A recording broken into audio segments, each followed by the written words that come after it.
Hello everybody and welcome to the BSR Grand Tour. It's the Showdown. It's where the championship is decided. Apex Racing TV live from Okayama. I'm Marco Barbanera, and with me in the box and behind the cameras is Sam Kumo. Hello Sam. Hello, good to be back. It's like we were here just yesterday, but I think that was for the Euro V8s. So this time around it's for the GT3s with the BSR boys.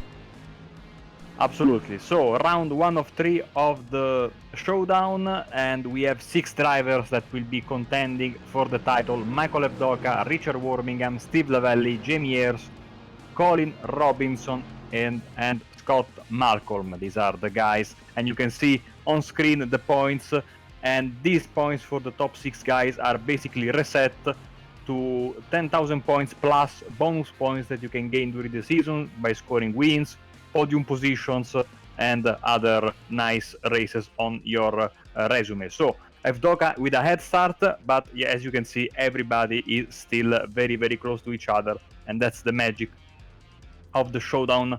Last time around we were in Australia at Phillip Island, and of course Michael Evdoka, like you probably know if you were tuning in last week, did the complete sweep, 3 wins, and he is back here in Okayama, of course, wanting to win the championship.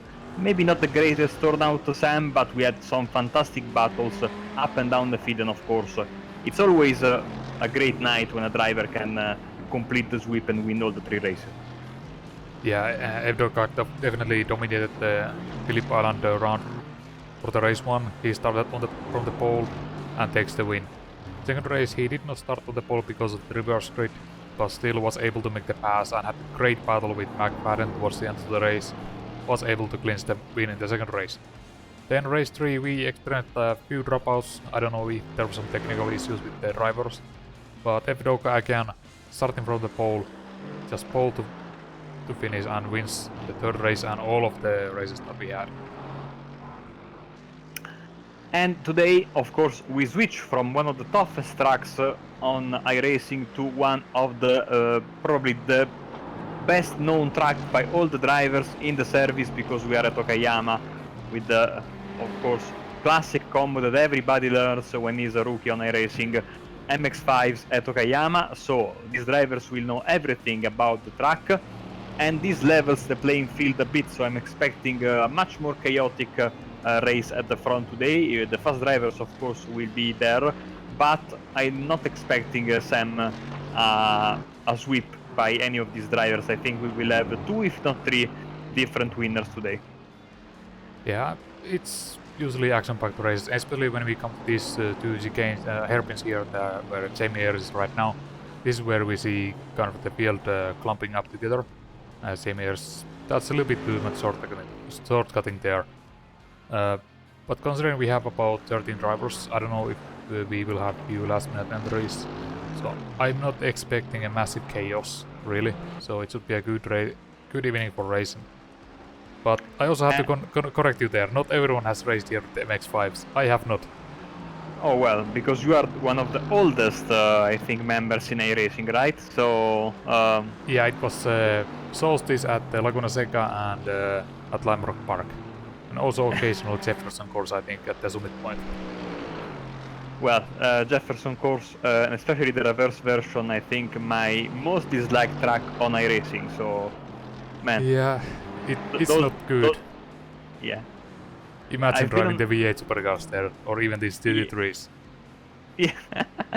I've been driving on iRacing since 2015, and I still don't know how to take the final corner of Jefferson circuit. But back to the topic at hand, back to the GT3s.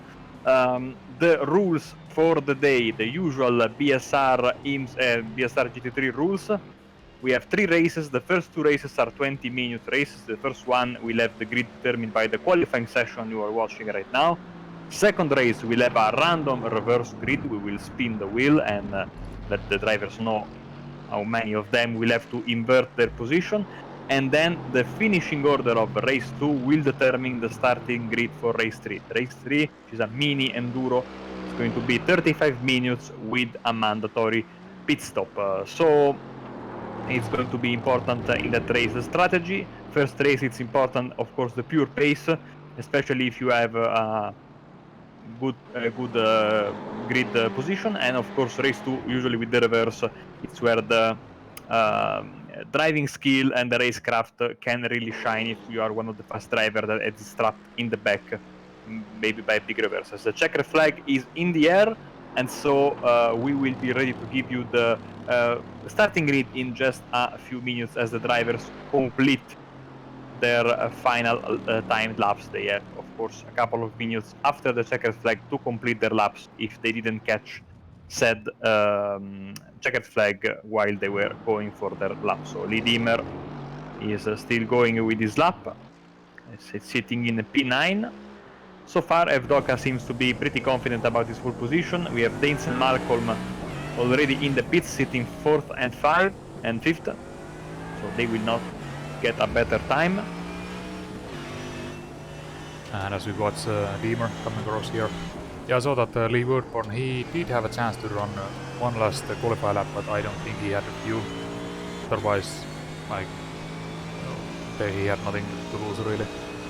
Lee Deemer comes across the line, does not improve. And who else do we have? McFadden is about to finish his qualify lap, currently second.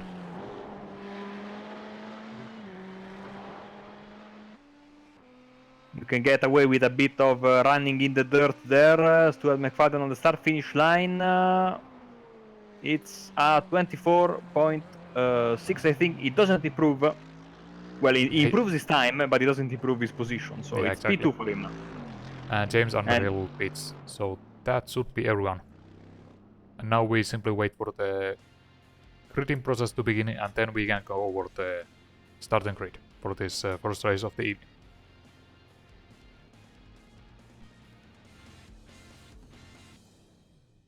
Starting grid coming on your screens in a hurry, I think. We will race under cloudy skies for this race 1 of the evening. Hopefully no fog during the night. And beautiful shots, of course, in Okayama, the track in the middle of the Japanese mountains, literally in the middle of nowhere. And now we have the starting grid for you. It's Michael Evdoka starting his showdown in the greatest position possible. First, Stuart McFadden is in second, Jamie Ayres is in third, Chris Danes in fourth position, and Scott Malcolm rounds up the top 5. Ralph Cullinan with his BMW in sixth place, Colin Robinson and Carl Hardy. Lee Dimmer, Anthony Jacobson, James Underhill and Lee Woodburn round up the top 12, and starting behind everyone else in P13 is going to be Richard Haynes, car number 898. And I believe Haynes is a new driver for this season. At least I don't remember seeing him before. Well, that's a good way to debut in the final 3 races. He has no pressure. Instead, there are 6 drivers that are facing the highest stakes possible. And you know, there's always the criticism that older tracks in iRacing have the full pace lap, but not Okayama. In Okayama, we start very, very close to the start-finish line. We've seen some BMW and Mercedes dominating the season, but we have a Ferrari in the first row. And we know that McFadden is a very, very tough driver. He will be a protagonist today, and hopefully that Ferrari can... I think it's been a while since a non-Mercedes or BMW, apart from that victory by Josh Thompson with the McLaren at Motegi. It's been a while since a Ferrari has been in the top step of the podium. Also, we have Baines starting in fourth with a new livery, I think. Very, very colorful. Yeah, try to get a good look at it. He's our second and only, well, second Ferrari driver. Yeah, you see a lot of Mercedes, 3 BMWs and 2 Ferraris as the cars are getting to the start-finish line, to the last corner, aptly named, and we begin race 1 of the showdown here in Okayama with Michael Evdoka, McFadden and Danes already jumping 1 spot in 3rd position. Little bit of tire squeal, maybe a bit too much. Evdoka is around and he's hit by, I think that was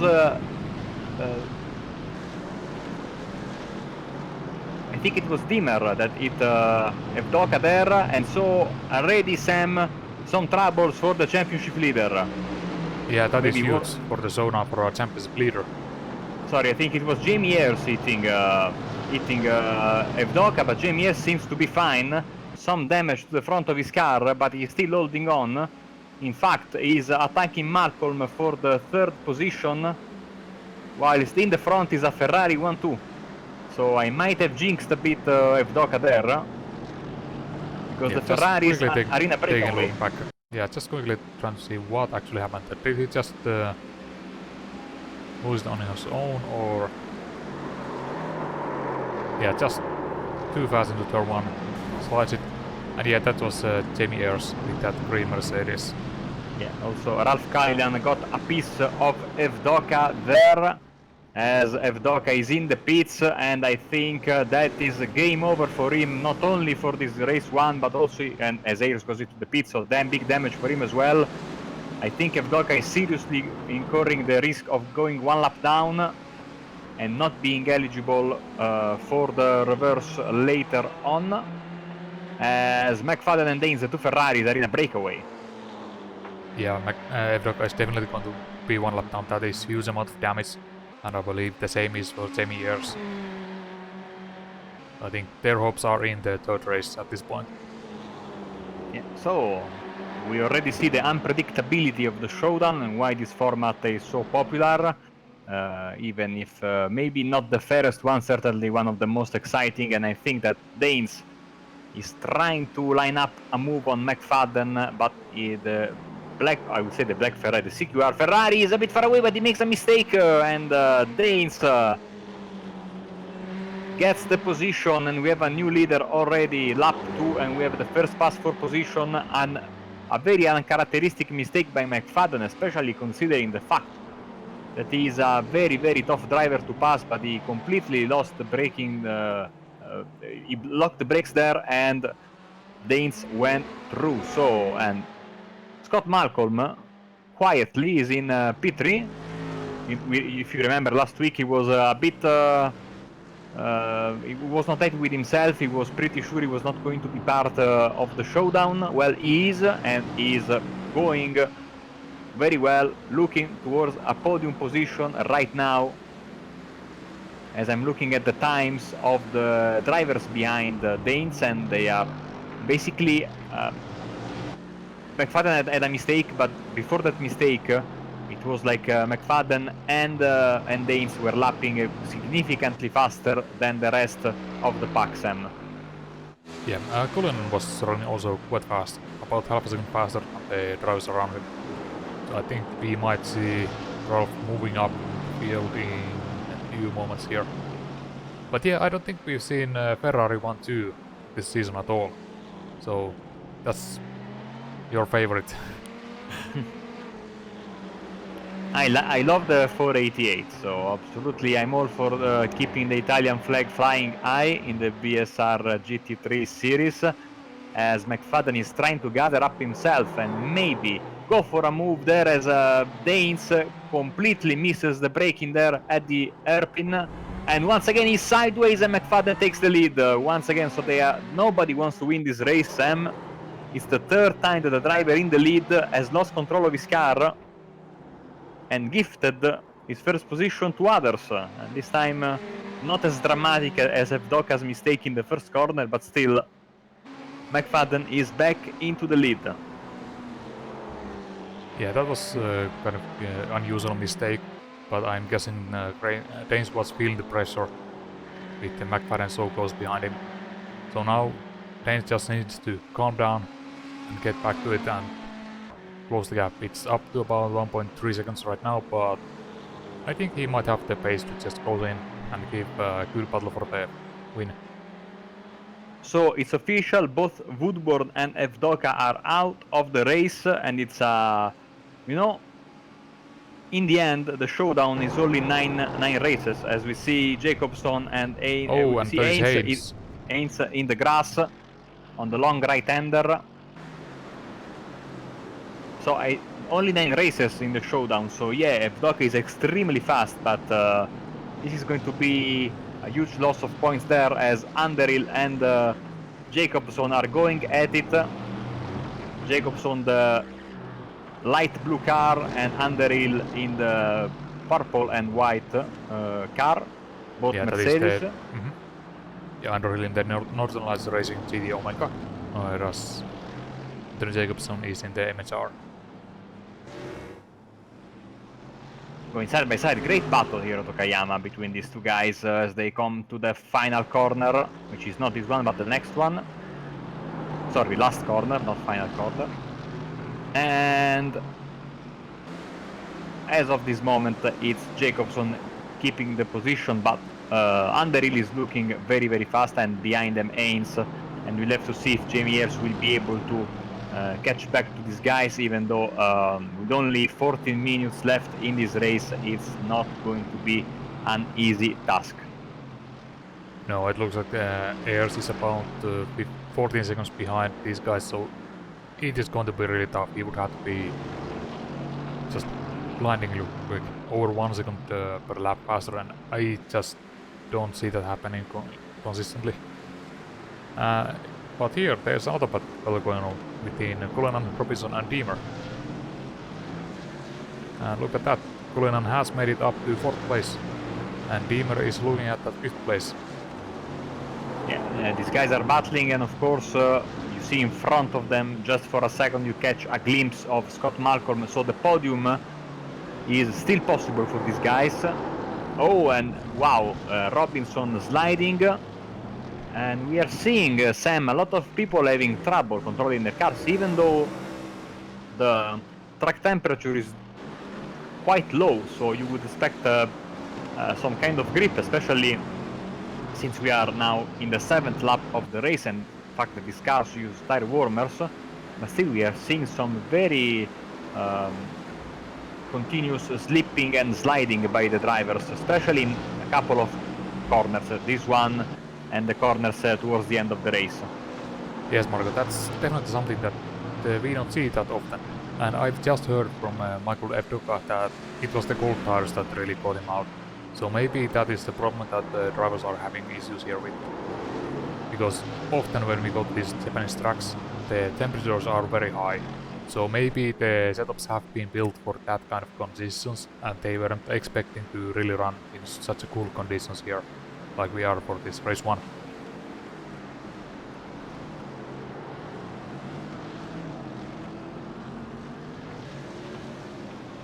As we are coming to the halfway point of this first race of the evening, and it's Hardy on your screens, trying to catch up the blue and white BMW of Robinson, with Lee Deemer right in front of them, and once again, yeah. So yesterday in the V8s was the understeer that caught us by surprise by some drivers. Today it's the consistent oversteer, the slipping and sliding, as McFadden puts in his fastest lap of the race, 25.1, Danes 25.3, and then there is a huge train of cars with Malcolm, Cullinan, Deemer, Robinson and Hardy all fighting, basically a long train fighting for the podium, I'd say. Yeah, this is the close battle that we have going on right now. And you can definitely see how Robinson is struggling with the back end of his car. Very different lines between these guys. Robinson taking much tighter entry, whereas Hardy just winds it out, goes wide on the entry and then really focuses on the exit speed. Just not quite enough to make a move this time around, about 2 tenths more and he would have it again. Robinson, the back end twitching on that car. If the 2 previous laps have been an indication, you will have to be very careful in this next corner. This is where he tends to slide a bit. This time he goes a little bit wide, but better than sliding all over the place.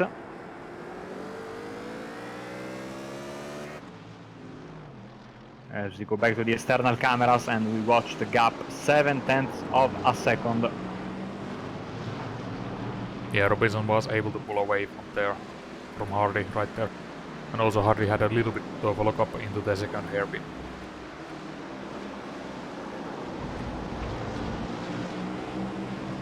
So another battle that we might also want to keep an eye on is this fourth place between Malcolm and Kalina. And it also appears that maybe Lee Deemer is eager to join in for this one. His previous lap was 7/10 faster than Kalina's.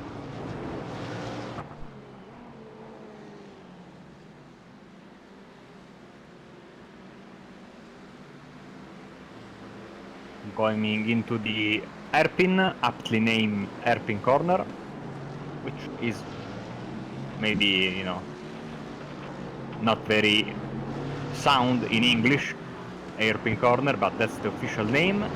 Then much better corner names like Revolver, the next one. As yeah, Malcolm is definitely looking in his mirrors because Kallinan and Deemer are coming for his third spot on the podium.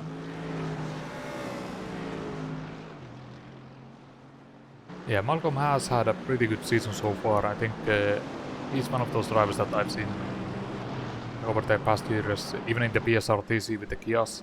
He has constantly improved. He's consistent, but he is slowly getting faster and faster. And I think just being able to just get the final position in the Showdown, that really shows it. And not to forget that he's win in the BSRTC this season. So 7/10 between Malcolm and Kallinan, 7/10 between Kallinan and Deemer. The gaps are a bit frozen at the moment, so we are waiting for a breakthrough from one of these drivers, or maybe if Malcolm can get back into a good rhythm. But I think that there's not a there are not very long straights on this track, but you see the slipstream working to its effect in both the front stretch and the back stretch here before the hairpin, and the gaps are remaining quite a bit consistent. Yeah, they are not moving rapidly, but there is movement definitely, because on sector 1, Kallinan closed in 1/10 on Malcolm, and Deemer closed in 1/10 on Kallinan. So this pack is coming together eventually. And I think we just had a pass for P7 here. Oh, there was problems here as well. Let's see. Jacobson and Hardy, I believe this is... Yes. Hardy was really cautious there.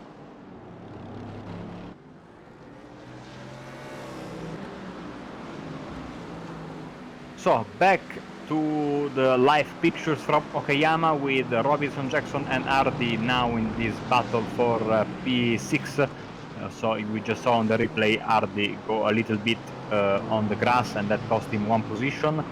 Underhill 26.9 is personal best, Ains 130 and Ayers 125.9, but I think that Jamie Ayers is way back, so he's not going to get many positions out of this. If he gets P10, it would be good for him. Maybe he can, because Ains is in front of him, not by much. He can see him, that's important, but still I think that that's going to be the only passing opportunity he's going to have from now until the end of the race. We are 7 minutes out from the white flag, this first race. As well, yeah, now Malcolm has got a bit of a train behind him. Kallinan has closed to 0.3 of a second, and Deemer is 0.5 behind, so the battle is definitely on. And Malcolm Kallinan here definitely wants to make the move as soon as possible, because the longer he waits, the bigger the threat will be from Deemer behind. But good exit speed there from Malcolm, as we hear in the first corner, a lot of tire squealing once again, and Kallinan, as you can see, has quite a bit of damage in the front of his car. Remember, he was involved in that first corner pile-up with Michael Evdoka and Jamie Ayers. He got the less damage out of everyone, so good for him, but as you can see, the front end of his BMW looks a bit wounded. Luckily for him, this is only a 20-minute race, so he's not going to worry too much about engine temperatures and engine failures. And he's going for it. That was a very, very brave move, but I think it's working, even though Malcolm will have the inside in the revolver corner. And he's able to keep their position so far. Now the run to the hairpin, the other hairpin, first, the one on the left hand. Cullinan on the inside, Malcolm on the outside. And now once again, he will have the inside Scott Malcolm, but this time is the Irish driver that is able to complete the move. So Cullinan P3, Malcolm is down to P4, and now he will have to watch once again in his mirrors because Lee Dimmer is coming and he wants to get back to Cullinan and maybe fight for the podium. Yeah, Lee Dimmer is so far seems to be fastest out of these three drivers. But I don't think he's gonna take a huge risk here because that is still decent points and oh, it seems like he just lost some time there. Oh, and what has happened at the front? It just suddenly gotten really close. Absolutely super close, 0.1 of a second. Blocking on the inside is McFadden. Danes looking inside and outside at the hairpin, and McFadden is able to defend. So maybe a mistake, but you see he's pushing extremely hard. Danes is bumper to bumper with McFadden as the race gets into the final minutes. So this is going to be a fantastic battle for the race win. We'll have to... Oh, huge dive there by Danes. Maybe not the smartest idea, but he certainly put a bit of fear, some thoughts in the back of McFadden's minds. Now on the outside, once again, crisscross in the final two corners. Both of drivers moving left and right, risking a collision. They are doing everything in their power, either to block or to make the pass. And now we're back on the front stretch with 17 minutes on the clock on board with Danes chasing the other Ferrari in the field. Yeah, I'm just wondering where has McFadden's pace suddenly been gone, because at first I thought it was maybe Slowdown that closed the gap, but it just looks like he's really slow on the corner entries, almost like he's lifting and posting to save fuel.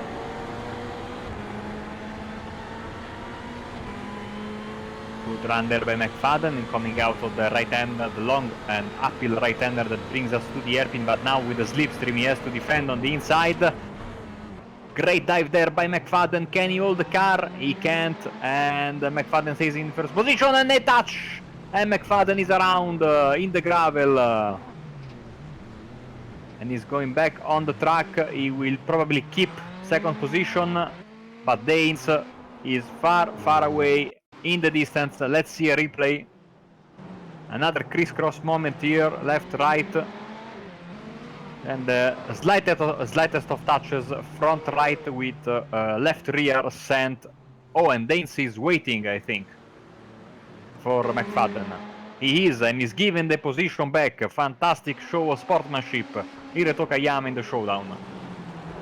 Yeah, to me that didn't really look like anything, just a normal racing incident.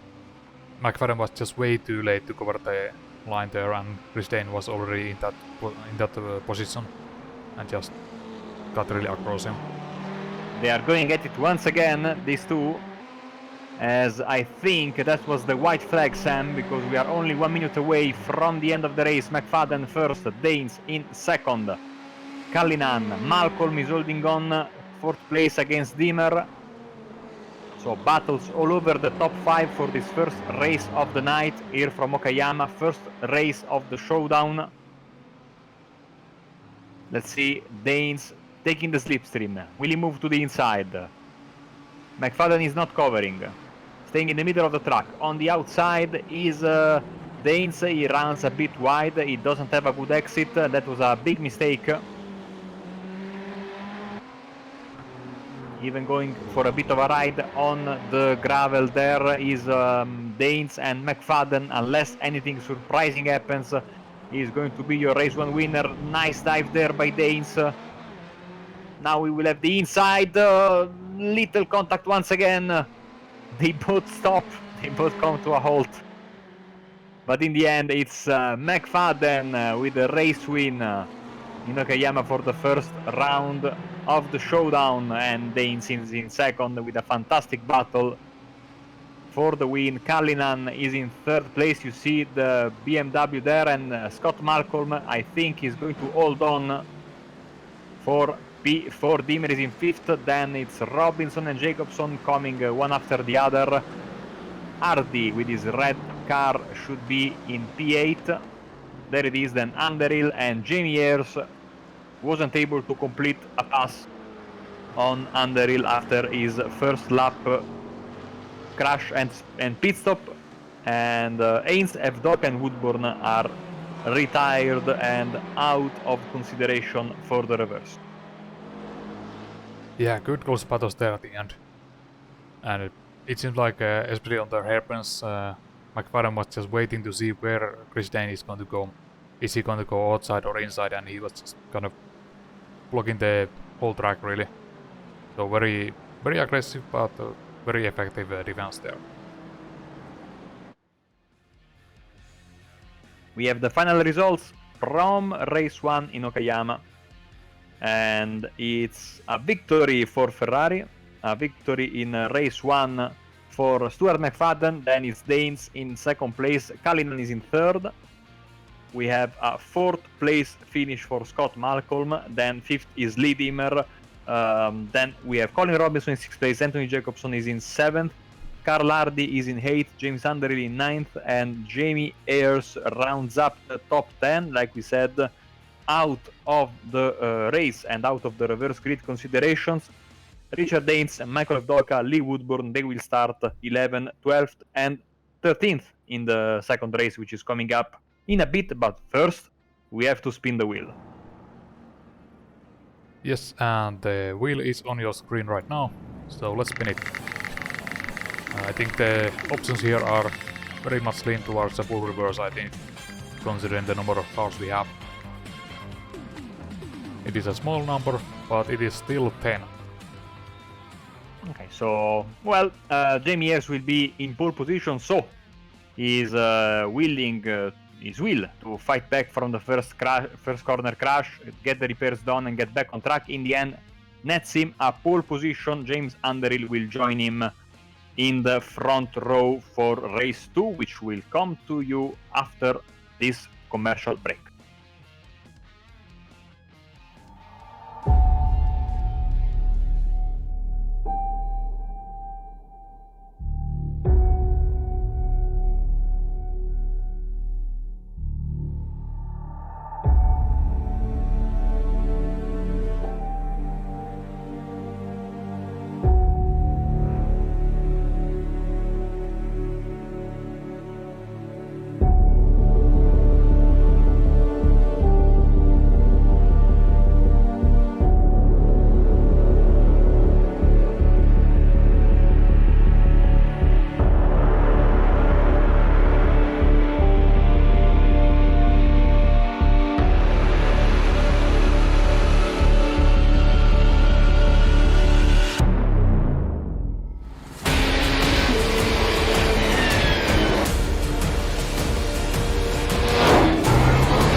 Yeah, I thought it looked like, oh, he's blocking now on the left side. We see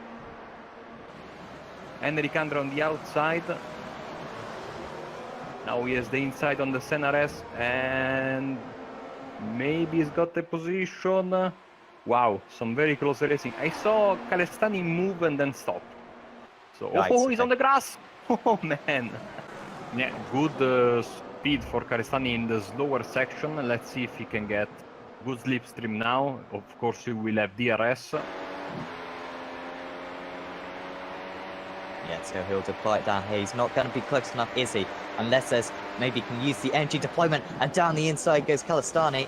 Andre had to deploy some or recover some energy pretty early on there, and it allows Calestani to just use his extra bit of battery power, but he's going to be under pressure here. Now the slipstream and the DRS this time for Andre. He goes to the outside, Kalstani holding onto the inside. He's got a swoop round here, does Andre, but Kalstani maybe has the ideal line. Maybe he doesn't. Andre round the outside, he's going to have the inside for the next corner. Now superb defense. Can Kalstani come back? No. If Gobbi will bite the bullet and pit next lap, or if he is staying out, we know that Harrison Finch is pretty comfortable out there, so I don't think he will be responding quick enough. And now we see Calestani. Suarez getting lapped right now by the guys in P2, P3 and P4, and what I'm seeing right now, and Calestani goes for the pass. Oh, not an easy place to pass here at the Bico de Pato. Absolutely. That was a brave move. It was maybe Andre was caught by surprise by the lapper, and again at the Junson. Oh man! Oh, Calestani almost goes around. And where's Thompson in relation to this? Here comes Josh Thompson. So Calistani might still have a move at this second position, but here comes Thompson with the slipstream, with the DRS here. Andre's really vulnerable here, and Thompson could get the pair then. To the outside, it's going to be 3 wide. And Thompson's off, and he could hit the wall. He's missed it though. And Andre moves, holds on to second position. And Calistani, I think, may have just made the overtake. Yeah, we see on our live timing they are very close. Calestani finally makes it. Now he has to defend big time in the Reta Opposta because he will not have DRS and Andre has it. We've seen some pretty aggressive driving. Oh, that's aggressive as well. And he's made it. I think there was a slight touch between them maybe, but Andre made it. But he'll know that he's got a chance at this one. Andre and Calistani super close. Calistani to the outside again. Andre deep on the brakes. Can Calistani go all the way around the outside? He's going to have the inside for the next corner. Andre gives him space and holds onto it for now, but Calistani has got an awesome run here, and he's going to have DRS and such a better line here. Andre goes defensive, hasn't really got the overspeed as Calistani, but round the outside he goes. Is this the move which is going to give him second position? Andre still on the inside, still hanging on to the second position.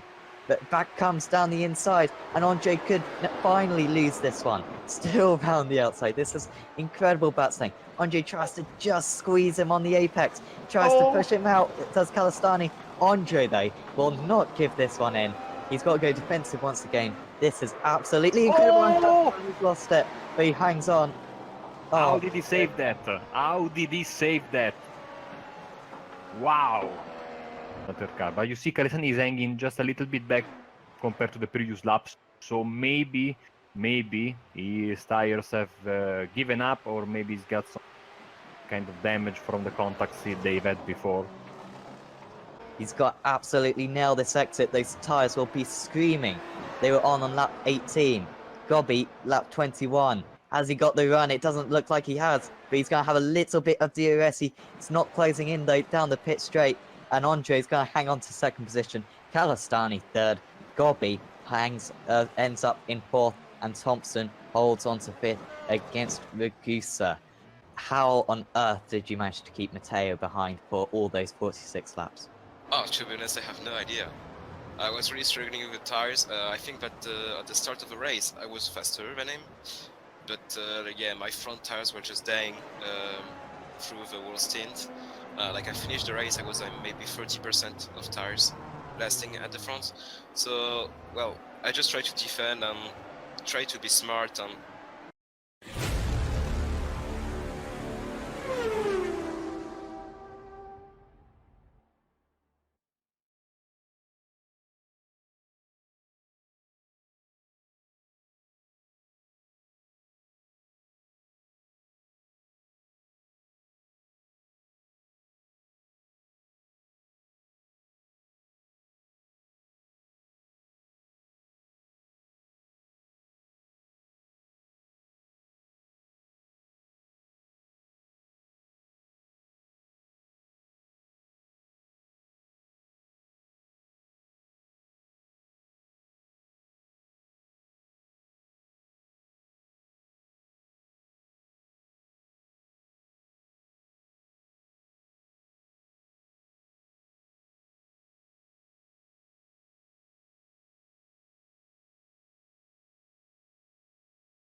straightaway. Would it be Tim Hogan? It's going to be Christopher DeMary at the line.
And he will get his foot down any moment now as the pace car pulls in. Tony Klinsmann waits to apply the throttle, and there he goes. It's not a brilliant launch for him, and Michael Abdoka's right on his tail. Can he get into the slipstreams? Just side by side between Foggy, but Klinsmann hangs on to the inside. Abdoka not taking too many risks, and down the inside for Klinsmann. It's a good start for him. Just holding on against Abdoka. Foggy into third, Granton fourth, Jackson fifth, Lutzmore sixth. And Dalle Donne goes around at the chicane. He's bringing the car back onto the track, but he lost a lot of positions there. Too aggressive, as I said, inexperienced with his cars, and it showed here. And Abdoka leads this race, and now Foggy's looking for any opportunity to get past. Brandon looking racy as well in fourth. Klinsmann, he's not used to this, being overtaken on just the second lap, but it seems to be that Abdoka has certainly the pace to win this race. Down the inside goes Klinsmann. Abdoka not building up a lead, but Klinsmann there trying to stay as close as possible. Trying to get the move down into the Casio triangle. Down the inside goes Lutzmore, and he can get that done, and here comes Ritchie. Down the inside, can he get it stopped? Just about, but he needs to get the cut back now. Brilliant try, and off the track goes Lutzmore. He got the move done. Ritchie might gain two positions here in a couple of corners. Ritchie into the slipstream. Gotta go to the inside, not much defence from Jackson. And Ritchie will just go straight through here, and he goes up into fifth place. Brilliant debut drive for Ritchie out. Sorry guys, I want to butt in very quickly. Michele Ritchie around, coming out of the Casio triangle. Issues for him. Yeah, I was watching the live timing. I thought he was going in for a pit stop, or a very early pit stop, but you're right, he went around. I think Klinsmann might be about to lose a position here. Here comes Foggy. Klinsmann's got to slow down. Don't go into the back of him, Brandon. Oh, that was so close. Klinsmann was desperate not to drop down to fourth. Foggy close, not looking for a move. Do you think that was maybe Do you think he's quite happy? Do you think that's a sign? Because there was no kind of glance to the inside at all there. Oh, he's off the track. No. But he's held on. He's going to remain in second place. Wow, that was so close. What's that? Oh, what do you think of that? Commentator's curse. Oh, no. Oh, another error. Klusman. And Brandon now around the outside. He's going to have the inside for the final S. And Klusterman started in first place. But on lap 10, he's fallen down to 4. And avoiding contact. Well, the other car Oh, we was got another joining. driver up. So, Rosie Borges has just gone off. McKnight, no. Wow, and now down the inside of both of them goes Michel Ricci. Down the inside goes Ricci. McKnight's going to try to hang it round the outside. Ricci hangs on 2 places in 1. We're seeing McKnight spend 10 laps behind Borges, not being able to make up 1 place. And Ricci has made up 2 places twice now in this event. Doesn't seem like anyone's going to pick this time round. And now Klusterman is in. Oh, well. So Alex, you were the opposite. Miles off. Evdoka's in, so Evdoka's in. And of course, it is this time. Well, now we're really confused because I was hoping that for once Apex Racing TV would know what's going on with the strategy, but that's right in the middle. So he's left himself options, but now a 2-stop's going to be surely really difficult for him to achieve. A driver a little bit off the. Oh, Foggy is in. Foggy's in. Is Brandon in? No, Brandon stays out. So surely that's got to be a 2-stop for Brandon. Is Foggy exiting the pits? Yes, he's miles ahead. Foggy is a long Nicole Foggy with a much shorter pit stop, 9 seconds shorter. And Johnny Brandon is in from the first position. Latsmore in as well, and Jackson. So that seems to be the cutoff. No further than 19 laps on these tyres. Foggy will retake the lead. Brandon still stationary, clearly going on the same strategy as his teammate Michael Evdoka, but where will he be in relation to Evdoka? Evdoka passed. So Brandon still stationary. It's going to be a 35-second stop, 3 seconds slower than his teammate. Stephen Latimore gonna be, yep, exactly the same stop for him though, 4 seconds, and Jackson 34 seconds. Where's Ricci compared to them? Ricci has jumped them both. So Ricci with that short stop has gone from 7th to 5th in that pit stop period. Building on your point you just said, how drivers aren't really taking advantage. Tony Klusterman just made a big error. Oh, an error now for Ricci. Latimore down the inside. Ricci's not going to have a chance. And that is that's much better than what Ricci did in the Casio Triangle when Klusterman made a mistake, because Latimore has pounced on that, and that was a really good opportunistic move in the end. Whittaker's got to let past these two. This is not what Latimore needs whatsoever. But again, Ricci's not there to take advantage. Whittaker off the circuit, but lets them through eventually. And again, Ricci, he's not really there. What's the chances of there? Oh my goodness, Latimore, another slide. Here comes Ricci down the inside of Spoon. Can he make it? Yes, he can. No, he's got a big slide down the inside. Goes Latimore. He's going to have to drag the second part of Spoon, sorry. And here comes back Ricci. They're going to be side by side, going into 130R now, heading up the hill. And Ricci, doubt he's going to have a go down here. Klusterman is in. Yeah, Klusterman is in for a pit stop. Okay. Yeah, I really should just shut up now, shouldn't I? Because I've been wrong on every single count. Number 66. Oh, he's in. He's in, yeah. Oh, okay, well, this is really spicing up now. I was a bit concerned that maybe they're all going to go for 2 stops, but there's a clear divide in the strategy.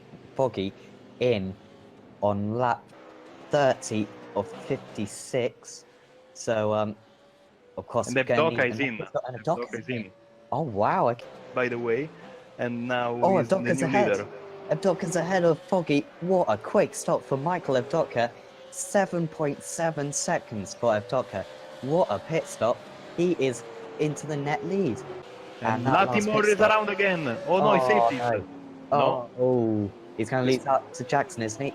Here comes Jackson. Is he going to get a slowdown, Latimore? And Latimore does pit this time, so he won't have to serve the slowdown. That's the smart thing to do.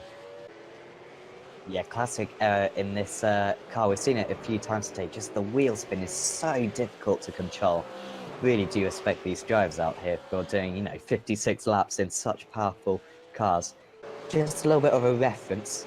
Foggy is 25 seconds behind, and they both have a stop to go. Brandon's stop is going to be significantly longer, however, but Foggy is closing in at 2 seconds a lap currently, and is now only 3 seconds behind Michael Evdotka. So, I think Brandon's Here it in. comes. Brandon's in. He's in. So, this is going to be kind of where we get a decent reference and the target for Foggy, because he's going to undoubtedly be a long way behind, but it's how far behind it is going to be the important question. And Jackson in it as well, yeah. So Evdotka will lead. No, Evdotka's in! Oh my goodness. So Evdotka had that super short second stint. You know what? I don't think that's worked for him, has it? Surely not, because he's going to have the same length of pit stop as Brandon. And, yeah, just lots more going past. And Chris Jackson going past as well. Michael Evdotka, Jim McKnight going past. And Jose Borges just going through 130 up. And Klisterman 25 seconds now stationary, and away he goes. So decent stop for Klisterman, and I think he might just stick in that 7th place to the end of the race now. He's still stationary. Brandon is coming across the line now. Foggy still stationary, still taking fuel seemingly. Brandon's going to take the lead. Through goes Johnny Brandon into the lead of the race. Nicole Foggy now gets away. Definitely tyres, guys. Second Definitely tyres. sector, Okay, thanks for that. optimal straight away. Sector 2, Oh. optimal. So he's quick. This is on, so 8 seconds to catch, and he has got, this is lap 49 of 56. This is proper intense now. He doesn't, can he go to the inside here? Big slide for Jackson. Jackson's slow, going to be slow on the exit. Here comes Evdotka. Needs to get the run. This is crucial championship points. He gets such a big slide, does Michael Evdotka. But he's still in the slipstream, right behind Chris Jackson. They're not going to clear the 71 car in time. Defensive from Jackson Brown. The outside goes Evdotka. He needs this all the way around the outside through the first part. Through the second part. He can get the inside for the third part. He's nearly lost it. Oh my goodness me. I thought that was curtains for the pair of them. Evdotka, I thought he'd made it, but clearly those marbles just affecting him too much. He maybe doesn't know that Johnny Brandon is on worse tires than Foggy, so he doesn't know that there will. Oh, we got an attack on the outside. That was very he's risky. go for it. He's got the inside maybe for the final corner. Here he goes. He's got to go for it. Brandon down the inside. Can't make it. Long story short, he wants to make the pass. He wants to get the point. Because we don't know if Foggy will be able to pass Brandon, in all seriousness. And he tries again on the outside. Oh, they big contact. touch! Oh, That's a oh big my crash. goodness. Wow. That was as close as... Oh, and he's got damage. I think that's Jackson with steering damage maybe. Brandon got decent traction from the hairpin. And Foggy, he's struggling to get any closer. He's 4 tenths behind. This is about the same gap as last time. He should have the run through spoon. This is where he was so quick at the start of the race. And now he's lining it up. He's got to absolutely nail this traction zone here. He's close, he's close. He's nailed the traction. And now here comes Foggy in the slipstream. Any chance into 130R. Warming him, the car, Woodward gets out of the way. Foggy so close. Brandon, surely he's got to defend into the Cascade Triangle. Brandon defends, to the outside goes Foggy. Can he go round the outside here? He tries it. He can't make it. Can he get the traction on the exit? It's going to be Johnny Brandon, surely, to take the race victory. His 6th of the season, and Brandon gets it. What a race. Foggy in 2nd place. Wow, Marco, that really was the finish we all wanted. 2 hours of racing, and we get this amazing finish. It's right on the knife edge right now. Brandon closes in the championship. But the race results today, Johnny Brandon, what a race. pulled off the two-stopper. We'll never know, I guess, which was faster, the two-stopper or the three-stopper, because in the end, they were separated by less than a tenth of a second. Stephen Latsmott, great drive from him. Gotta give a shout out to him. 16.5 seconds off the lead, and he was quite a bit behind actually after the first few laps, so brilliant drive from Stephen to come home in third. I think that's probably his best result of the season, so well done to him. Michael Avdoka, it could have been better, it could have been worse. I must say, I'm not sure if he had the pace of the top two out there. Early on, he seemed to be struggling against Foggy, but I think he'll take that fourth place after that terrifying moment down the pit straight. Tony Klosterman comes home in fifth after getting pole position. That strategy just never worked out for Tony, and he just lacked a little bit of pace. Also, a penalty in the pit stop that cost him as well. Michel Ricci, good debut for him in sixth position. Chris Jackson comes home in seventh. Could have been a fourth for him, but he was super unlucky out there with that contact. Jamie McKnight come home in eighth. Jose Borges, another good race from him in ninth. Anthony Woodward comes home in 10th. Richard Warmingham, very kind of on his own race up there in 11th. But obviously there wasn't a lot in it. I wasn't planning to do the two-stop. Just didn't quite do as well as I'd hoped in quali. So after the first stint behind the top three, I was saving so much fuel, lifting and coasting everywhere. I thought I might as well go for it. I did start worrying in the second stint because I was lifting and coasting so much more to try and make those laps, but paid off in the end. So happy days. Oh yes, most definitely. Happy to get a third. I wasn't too confident coming into this round. This track, cars, lights everywhere. Typical slippery Japanese track. But yeah, strategy worked out for me in the long run. In the final 5 rounds, final 2 meetings coming up in the next month here on Apex Racing TV. For me, Marco and Alex, we will see you in 2 weeks' time at Kota for the penultimate round of the season.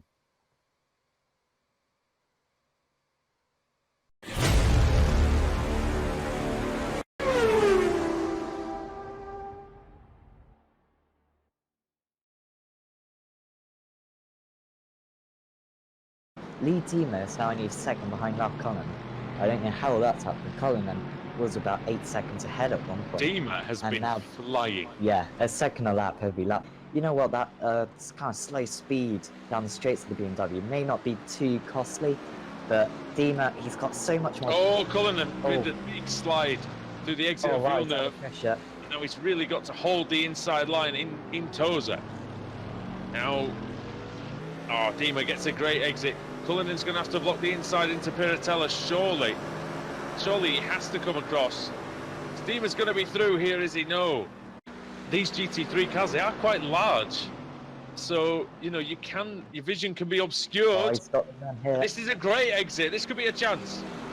God, just go all out on the outside. Really deep on the outside, and Cullinan loses rear, but he still somehow manages to fire the BMW out of the Tosa hairpin, level with the Mercedes, and the BMW is maintaining the straight line speed with the Mercedes. Here we go into Piratella. He throws it in, Cullinan. Does he have the adhesion? Does he have the grip? Yes, he does, is the answer. Dima tries to cut back, but Cullinan is on the inside for Acqua Minerale. There is no overtaking through here. Now, Sam, this could be the moment for Dima. Maybe not into Variante Alta now, but he needs to just have a good chicane and set him up. Cullinan is breaking in the middle of the course. Just he's not wide. the optimal line. Oh, he's got to defend here. Got to go all out defense line. Get he pushes him, he hits him. Makes a bit of contact on the straight now. Oh, he's trying to steal the dummy. Oh, you got to defend. Is he going to have a second chance? Is he going to be down the inside? Cullinan goes deep. He goes deep on the brakes. He's on the grass and leads. They can get the run off. But it's the final corner. And can Cullinan respond to that passing move by Dima? He's going to be very close. The line's coming up. Cullinan's got the shortest run, but I think it's going to be Dima. It is indeed. Lee Dima gets to the line and wins a brilliant battle. Brilliant.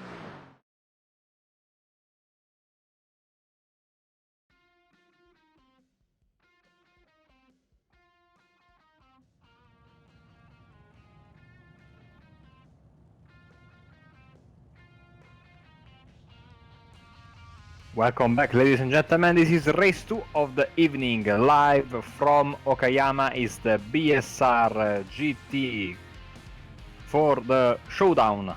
Race 1 of the Showdown and round 2 of said of the 3 races that we have tonight. Jamie Ayres is in pole position, James Underhill in second, Carl Hardy and Anthony Jacobson on the second row, then Colin Robinson, Lee Dimmer, Scott Malcolm, Ralph Cullinan, Chris Dane, Stuart McFadden, Michael Ebdoka, Lee Woodburn, and a surprise entrant like we've had many times in these past few weeks for race 2 is Josh Thompson, starting in P13, I guess with his brand new McLaren GT3.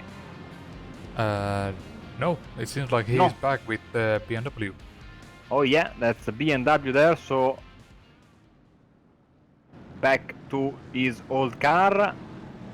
So once again, 20-minute race, no pit stops, pace car is in, and we are racing in Okayama for race 2 of this first round of the Showdown, as Jamie Ayres has the lead, Underhill is in second, and Hardy, Jacobson, Robinson this first corner, very dangerous. We've seen in race 1 with Evdoka going sideways and destroying his race.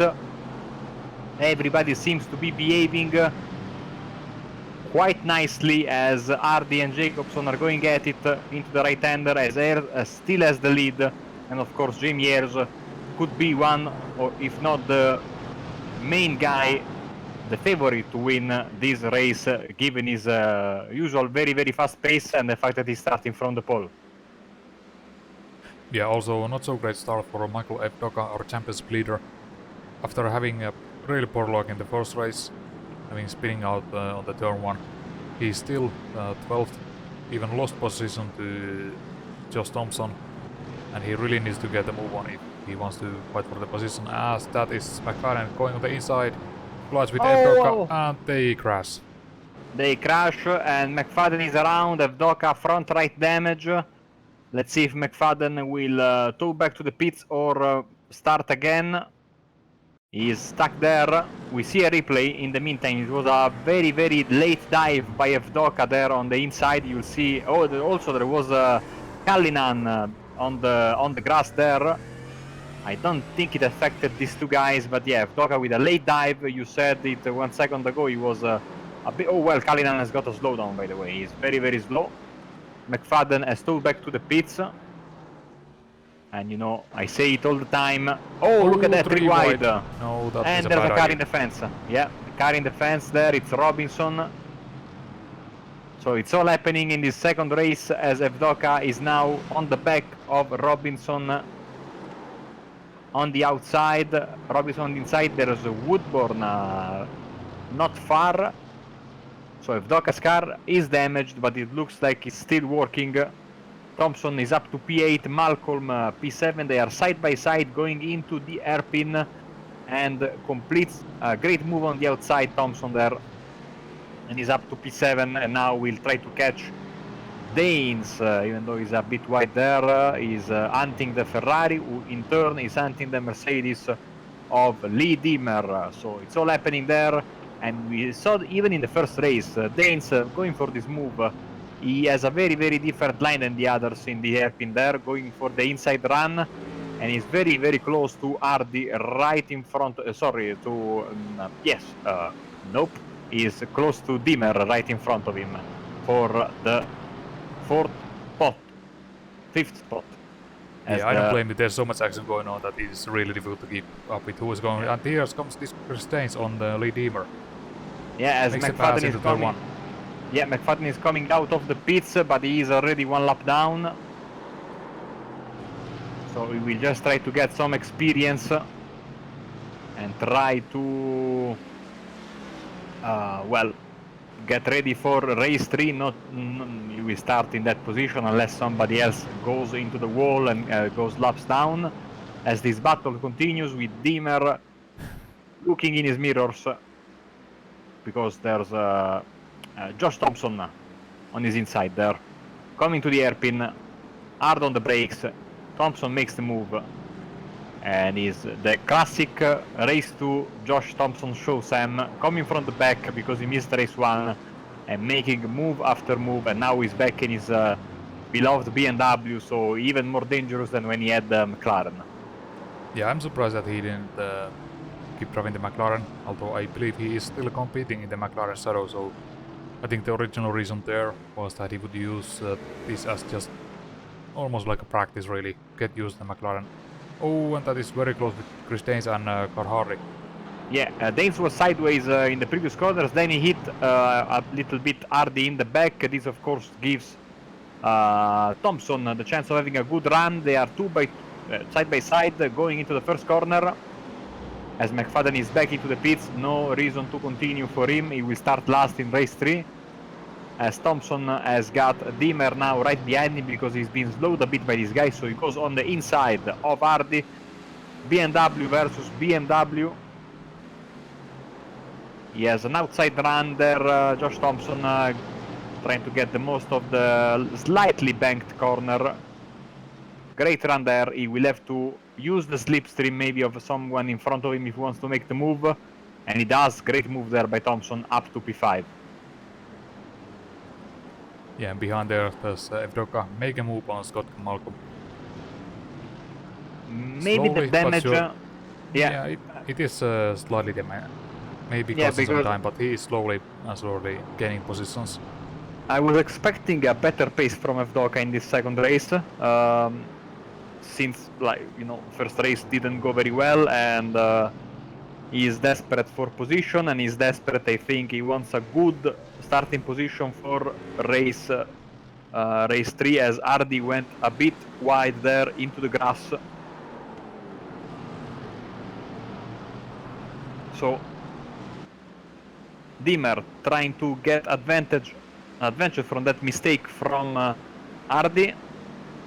Moving on the inside, he gets the move done. Evdoka tries to put his nose on the inside there, as we have a three-way battle here for third place.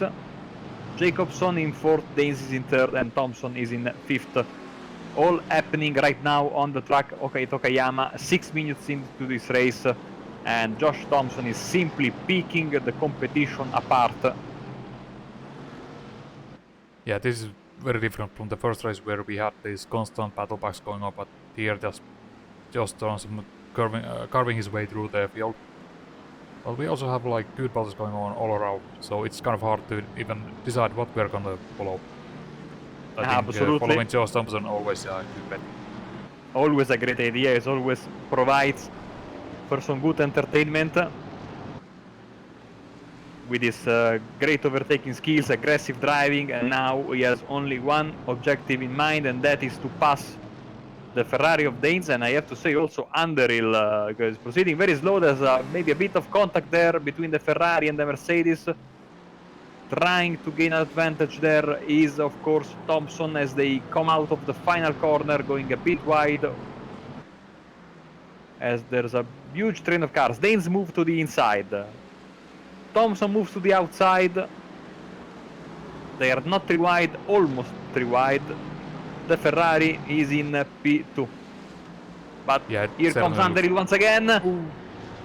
I think he was a bit sideways, and yeah, he lost a bit of time there, and many positions lost by Underhill after that mistake. He lost the car just for a second, and that cost him several positions. He was second, he's down to 7th. So now, Thompson and Danes, second and third. We have Evdoka up to P6. And all this battling, of course, is helping Jamie Ayres. He's in the front as Thompson goes for P2, round the outside of the hairpin. Now, side by side, lifting a bit. Not a good place to pass there. He goes a long way wide. He's still able to keep very close taps on Danes right in front of him. Yeah, it's also a good view because it gives us a glimpse into the battle pack behind them as well.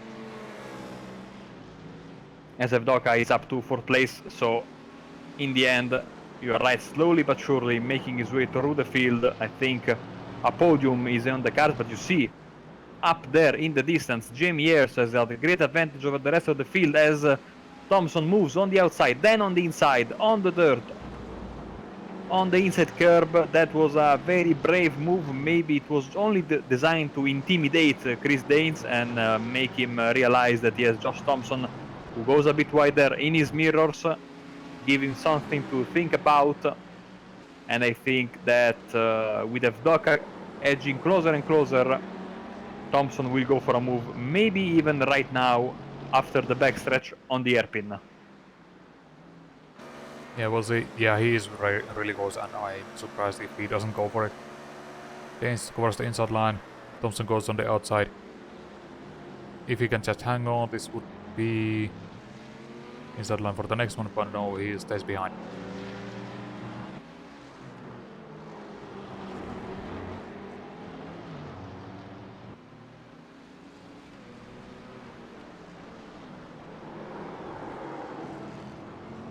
Thompson with a really wide entry here, maybe looking for that cutback. I think his aim is to get the best possible exit out of the final corner. Maybe go for a move on the inside. Danes is defending very, very well. That Ferrari is extremely wide. But now a bad exit from the last corner gives Josh Thompson the position, maybe even a slowdown for Danes. It was very, very slow coming out of the corner. I don't know if he had to lift a bit to save the car. But Thompson had it extremely easy, and now he's under pressure because Evdoka is all over the back of that black Ferrari. Yeah, Evdoka was way back a few laps ago only, and now he's up to 4th place and seems to be going for the podium as well. Also, there were viewers complimenting your accent in the chat. I think you bring in the motorsport flavor here. I am guessing is some of my friends posing as unknown fans. Well, who knows? I mean, you must have fans. Either way, thank you guys, and I am hoping that you are enjoying the broadcast, because this is a very, very entertaining race. Do you think that Thompson will be able to catch up to Jamie Ayres, or there's not time left? I mean, we have 9 minutes to go in the race, so there's still time. Thompson is very fast, but I think the gap is too big. Yeah, I think now that we have completed the first lap for Thompson without being in traffic, we'll see like what his lap time is. Jamie Ayres is really putting up good lap times, 25.5. And what is for Thompson? Only 1/10 faster. That is not enough if he wants to catch up, because the gap is just under 8 seconds. Oh, and Danes goes really wide on the exit there. And Evdoka is on the inside of the Ferrari there, looking for a good run, doesn't want to let Josh Thompson escape. Of course, he is not really concerned about Josh Thompson, because he is not competing for the title, but you always want to get all the points that you can get, and a second place would be good for Evdoka, but Danes is defending well. Yeah, very good defense on the Ferrari, which I think in some cases is considered not quite as good as the Mercedes. Because Mercedes has been fairly consistent for multiple seasons now. At least it has been incredibly popular with the drivers, even on the official series. Yeah, we've also seen a resurgence of the Audi, even though it's not very popular in this series, but I'm expecting a change maybe next season, or if we will keep this kind of championship, or if we will switch, or if BSR will switch to a different car for the Sunday night series. It's all work in progress, and we will keep you up to date for next season. Evdoka is really trying hard to make this move on Danes. Is moving all over the field, but in the meantime, Danes is not shying away from taking a pick on the inside of Josh Thompson there on the right-hander. So Josh Thompson was able to pick through the field and carve his way through the field, but he's not pulling away from these guys. So, you know, maybe it's difficult to get away, but we are talking about Danes and Evdoka, very, very good drivers. So I don't think that second place for Thompson is so secured as I was thinking a couple of laps ago when I was seeing him go through the field left and right as Danes once again with this very, very unique line, getting all the inside curb as he can, as we are on board with him now in the final 2 corners of this lap. Yeah, it seems like Danes and Evdoka, they are really fast on the entries and straights. Well, of course helped by the draft. Ooh, almost lost it there for Danes. But Josh Thompson is just so much better on the corner exits that it doesn't really give Danes a great opportunity to make a move on the corner insides. And even last time by we saw him make a small peak, but I think that just ended up costing him a few tenths rather than gaining really anything.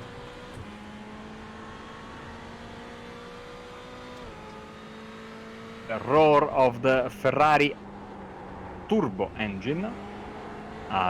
In very important difference between this car and the 458 Italia, which I preferred, but I'm happy that we got the 488, the more recent car.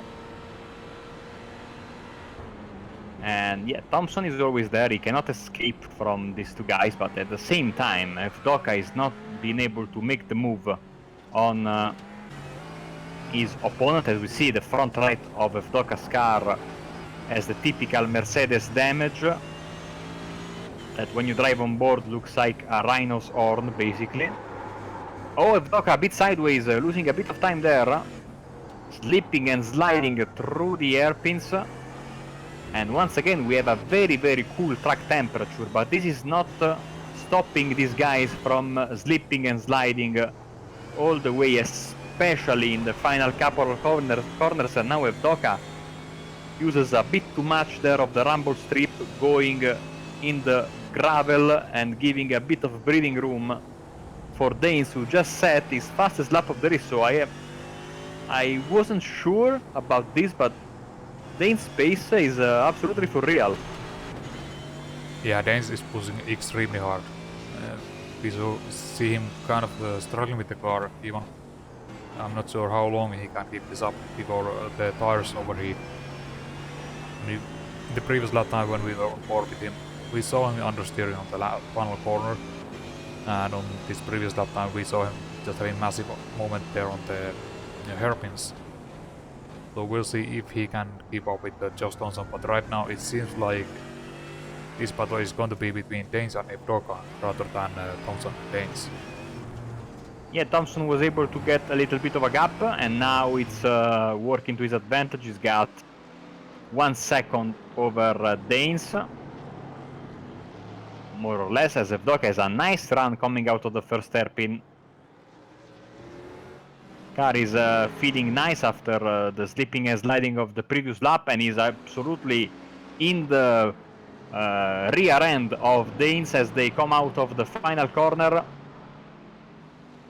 Which is last corner, I always make this mistake. Last corner, and Evdoka on the outside as we are getting closer and closer. I think we have this lap and then another one, and then it's going to be race over. So 2 laps left, more or less. See the drivers getting extremely wide, trying to use all the track. Evdoka is extremely close. Once again, Danes gives him the outside. So the idea of the race line is of course the inside here, but Evdoka will have a better exit, I think, given that he had a bigger arch entering the corner. Side by side, but once again Danes will have the inside, and this will advantage Evdoka, of course, as he is pushed a bit wide there. Now he has the inside at the revolver, and he's able to make the move side by side there. Can he make it stick? Little bit of a bump there, all done in good spirits, good hard racing. Michael Evdoka working hard for the pass. Danes puts his nose in. Once again, side by side, a little more contact as well for good measure. But in the end, it's Michael Evdoka completing the pass. Sam, it took like half a lap for Evdoka to make this move, but it was worth it in the end. Yeah, good battle there. For a moment it looked like it was just over after the couple of corners, but no, they just kept going at it. I'm really happy that it didn't it didn't end up in Yeah. any kind of incidents. It was Yeah, good, clean, hard racing. Especially after what we saw in the beginning of the race with Evdoka and the other Ferrari. I think that the leader has taken the white flag. So this should be the final lap of the race with Jamie Ayres that had a very, very nice and calm race. A good comeback after a disaster race one. It was not his fault, of course. He was an innocent bystander in that first lap pile-up. Good comeback drive from him. Good comeback drive from Evdoka. Thompson, of course, is starting his first race of the night after missing race one. So these three guys basically, well, Ayres had the advantage of starting from pole position, but still, it's never easy to recover after you destroy your car in the lap one, turn one of the night. And there are 20 seconds left on the clock. Let's see, because this is going to be very tight, I think. You know what? We might get one more because usually the white flag has to come out way before the finish line. So. And indeed we have final lap of the race. Basically, Ayres got the white flag, I think, with a couple of seconds left before he crossed the start-finish line.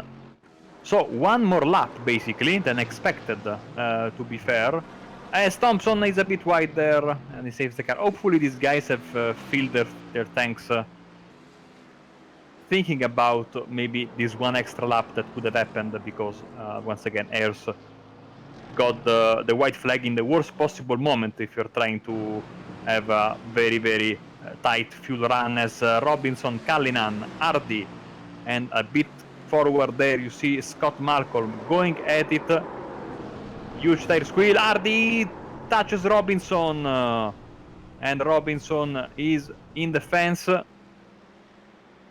And Callinan just goes by. And Yeah. that is 2 positions from him. 2 positions gifted to the Irish driver there on the final lap, as this time is truly time for celebration for Jamie Ayres, as the Welsh flags are in the air here in Okayama for the number 46 driver Mercedes. Great race win from Jamie Ayres. Josh Thompson had closed the gap, but it was not enough. P2 for his BMW, and Michael Evdoka, another good bounce back. P3. Danes comes home in P4. Lee Dimmer will be 5th.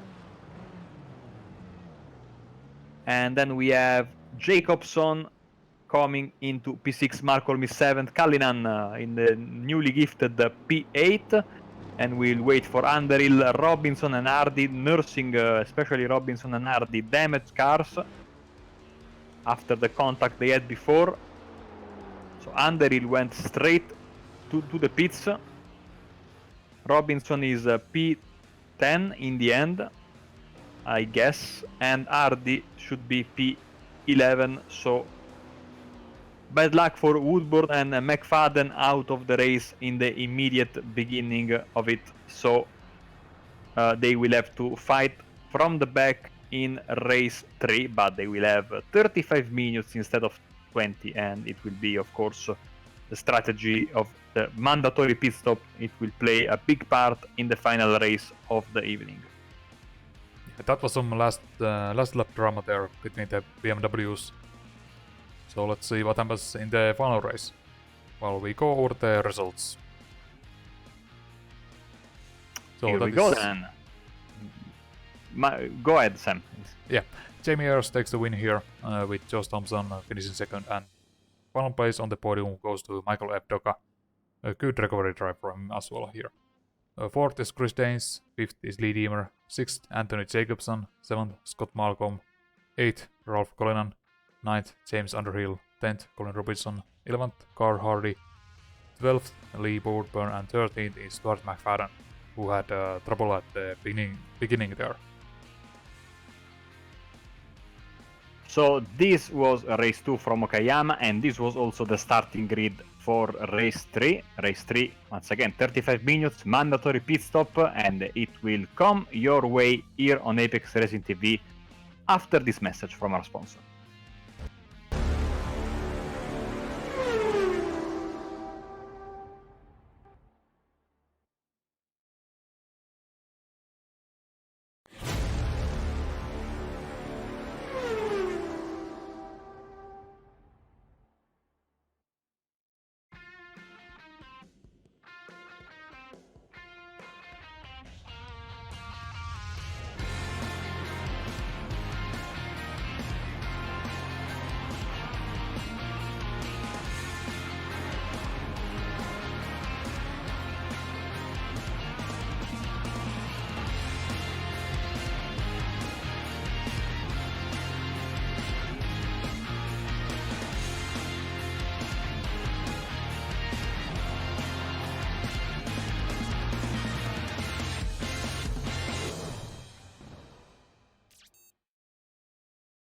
Richard Warmingham. Currently, Evdoka's just a little bit ahead of him. Warmingham does take that lead. And it's going to be awkward for these final few corners. Warmingham floors it. He's away quick. Evdoka actually gets a pretty good run, but he's not going to be able to challenge across the start-finish line just behind Steve Labelli. Under pressure from Stuart McFadden already, but it's Warmingham away well from the pole position.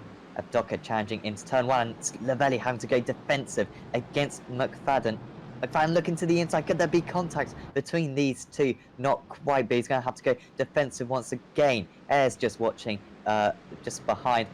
Jamie Ayres could not quite take that. Stuart McFadden nearly took third position at the start of the race, but they're losing each other a lot of time now. And the top lead pulling away up ahead. Ayres is just concentrated on trying to make this move. He's gone to the outside. Maybe can do a little bit of a dummy to the inside. Not quite. McFadden couldn't shove him off the circuit though, and round the outside goes Ayres. He just wants the cutback now, but they get on the power at a similar time. Slightly better traction there for Jamie Ayres, and McFadden is squeezing him right to the wall. That was good defense from Stuart McFadden. Ayres to the outside gain as the track narrows. Down the hill they go. A little bit deep on the brakes perhaps as McFadden, but there's not too much you can do on the exit of this corner because you're straight into the next complex. It's very much single file here, but Ayres goes into the back of McFadden ever so slightly, but that was nice defense from McFadden. Quick glance at the front of that Mercedes, looks okay, as I think that is a dive bomb there. We see Cullinan on the inside of Malcolm. BMW against Mercedes, and he makes the move. Another one coming up, Colin Robinson, and here we go side by side. McFadden on the outside, Ayres on the inside. It's going to be switched around though this time. Ayres has got to try to just hold it round the outside. He's going to have the inside for the next one, but can he just stay level? Yes, he can, Stuart McFadden. That is brilliant driving there to just get his nose ahead, and he's going to have the inside as well into this hairpin. This is the great racing you can get around Motegi. Can he just push Ayres off? He tries to, and they make contact. That could have been a whole lot worse. Ayres may still even have the inside for the hairpin, but he really got his run compromised by that move from McFadden. Evdoka in the slipstream, just watching behind as the other XVR driver of Steve Labelli. Evdoka will look to the inside, and he's gonna maybe have his nose cut off a little bit. Warmingham leaves too much space, and Evdoka is gonna have the inside for this next corner. No, he's not. The run from Warmingham was just about good enough. He's gonna have to go defensive once again here. Evdoka flashing his lights, and he's gone to the inside here. Warmingham round the outside. He's gonna have the inside for the next one, and he almost runs off the circuit now. Evdoka side by side, he's going to have the inside for the next corner, and that should be job done for Michael Evdoka. That's a perfect move. Really driving well there, Michael, and he's into the race lead. Everybody has joined this fight for 4th place, and I think the sooner Ayres can pass McFadden, the better for him, because otherwise these guys will go to town and try to make moves left and right.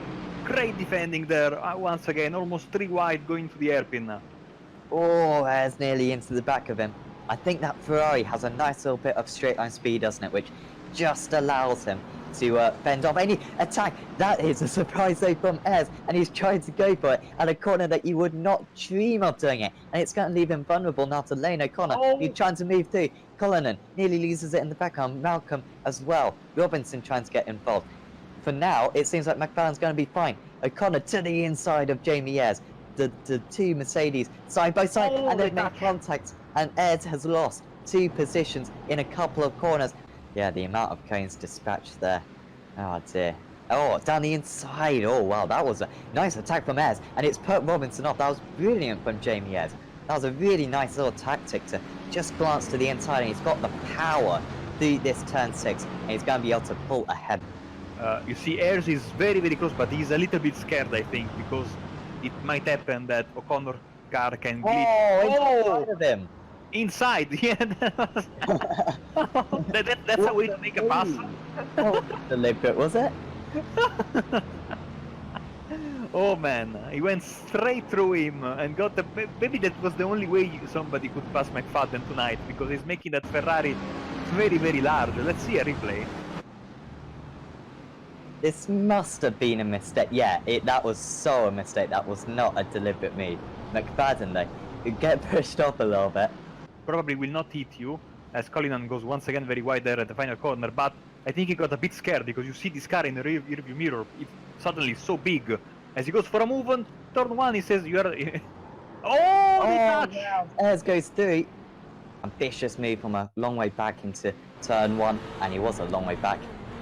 Yeah, it's very clumsy there from Stuart. Yeah, it wasn't even on the brakes, was it? He was just a bit too eager to get on the throttle. He's been bang on. Malcolm, just watching this, he's not going to get involved in any unnecessary collisions. That's been his tactic for the entire season. And how has that profited him, Marco?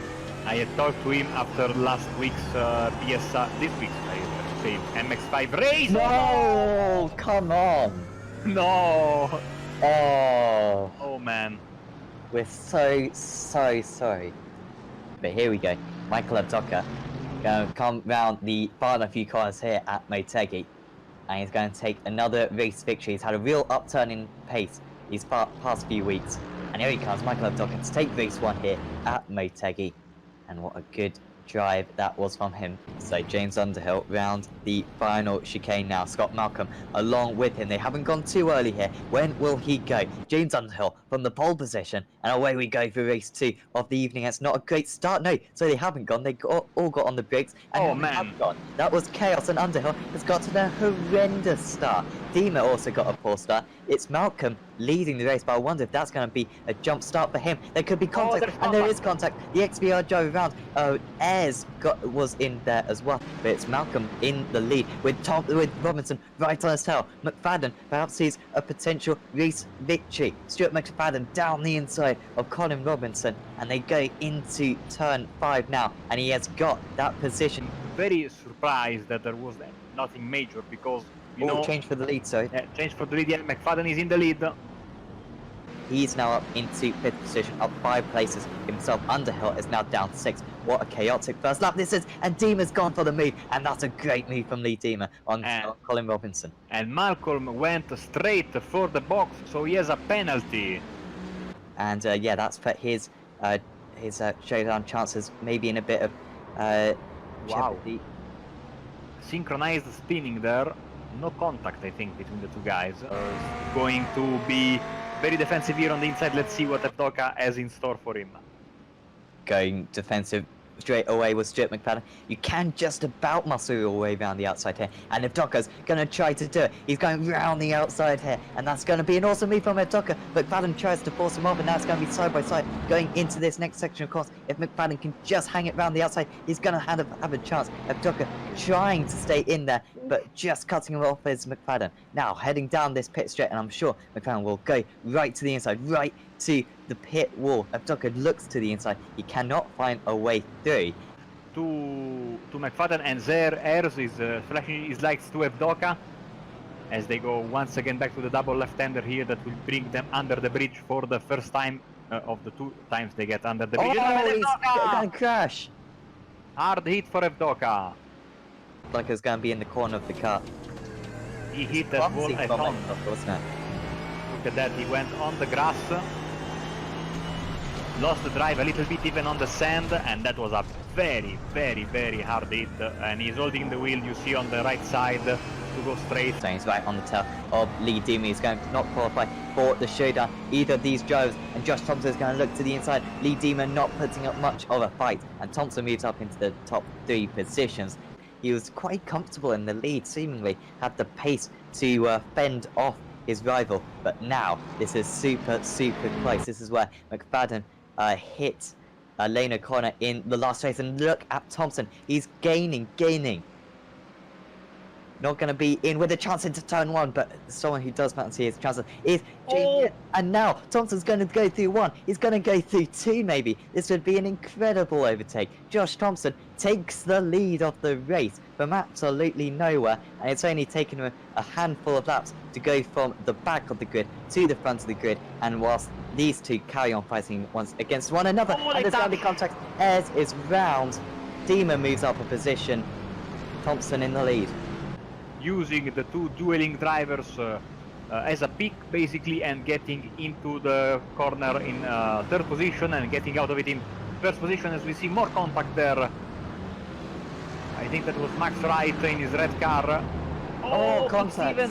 Stevens, save it. Oh man, in the gravel, 3 wide there, wasn't going to work, as McFadden is defending now from La Valley, and now he's blinking. Yeah, We haven't talked too much about Labelli, and actually, this time McFadden not defending. That's very uncharacteristic of him today. Evdoka extremely close to McFadden there, he had to lift, otherwise there would have been contact. Oh, As Labelli's off. Levelli is off, Levelli had a very, very bad corner. Oh, Now he's off around again, and he's in hit the the wall. wall. Well, he looked so strong, didn't he? And just lost it early on there. Maybe overheated the tyres a little bit. I just got on the grass and it's clumsy there, similar to what Evdoka did, but with far worse consequences. Let's see how will McFadden defend, of course, like he always does, all on the inside.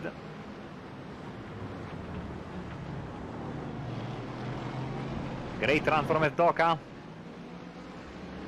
This is a repeat of the situation they had earlier on in the race, but Evdoka that time didn't feel the confidence to stick it on the inside. To be fair, McFadden was super late on the brakes, and that's compromised his run coming out of the final corner. And Evdoka sees a gap down the inside, but McFadden was not going to give him that gap.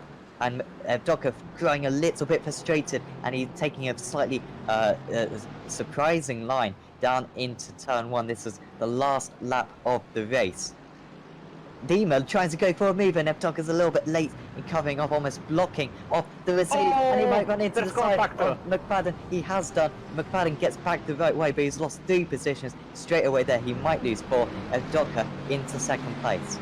I mean, you are right, it was pretty clear from his body language that he was getting restless, and now a dive bomb from Javier, and somebody's around. Yeah, it's Dimmer in the grass. Yeah, Josh Thompson coming round the final complex of corners now. In that McLaren, he's not going to challenge the championship now, but Josh Thompson crosses the line to win at Motegi. Race 2 of the evening goes his way.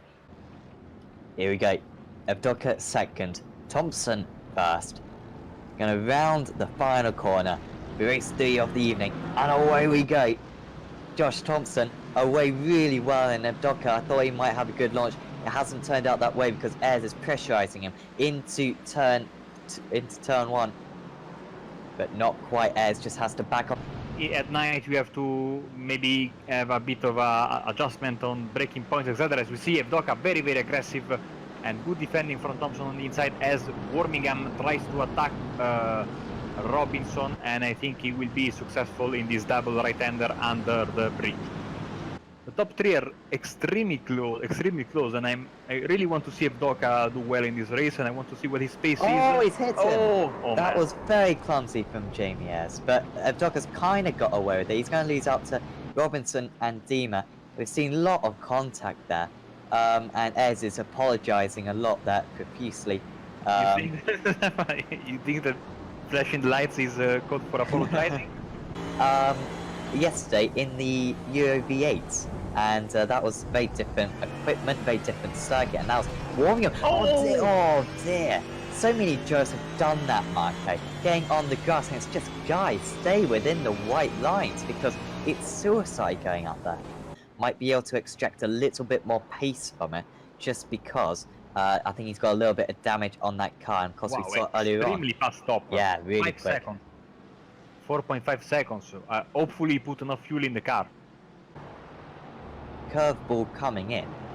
On that last lap, on his first fast lap, Michael Evdoka 46.86. Josh Thompson 47.61. That's almost a second difference. And here comes Wormingham actually really close on Thompson. And we look to the inside here. Richard Wormingham, that's been as close as he's been. It's an 8-second stop for Richard Wormingham. Neck and neck for the position here, and Wormingham is ahead. They matched each other through sectors 4 and 5, and Josh Thompson's still stationary. He's still stationary. It's 11-second stop, and that's surely going to be enough for Richard Wormingham to take the lead of the race. Josh Thompson might even be behind Michael Evdoka. He is. He's down into P3, and he's got all the work to do now. I don't know if we could just ride on board with him, maybe.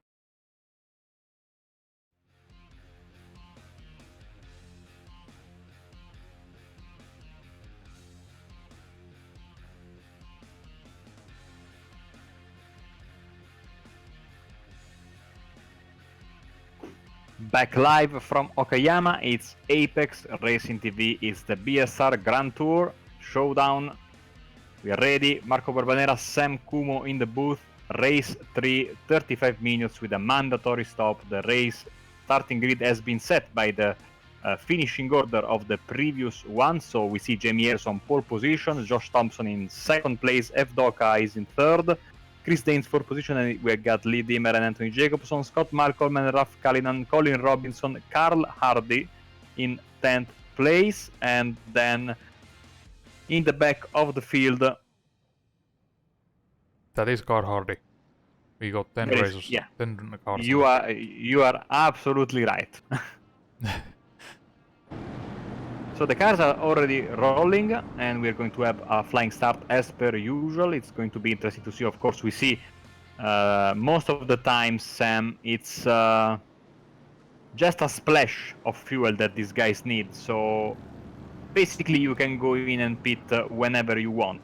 And it's going to be interesting to see when each driver will elect to go in for their stop. Yeah, Jamie Ayres gets a good run here. Clean away there, followed by Josh Thompson, but then we have good battle with Michael Edroka and Chris Danes for the third place. Chris Danes is currently in the lead, also Josh Thompson looking at the inside of Jamie Ayres, who takes the inside line. Oh, and that is contact between Chris Danes and Josh Thompson. Little bit of contact, but Thompson takes the lead. Ayres in second place, Evdoka is in third, and Danes is in fourth position, and these four guys have taken a little bit of a lead over the rest of the pack, with Jacobson, Dimmer, Cullinan, Malcolm, Robinson and Hardy following in positions 5 through 10. The usual moving left and right, with Ayres flashing his lights towards Thompson, but Evdoka is on his inside. Hard on the brakes is Evdoka to avoid a collision.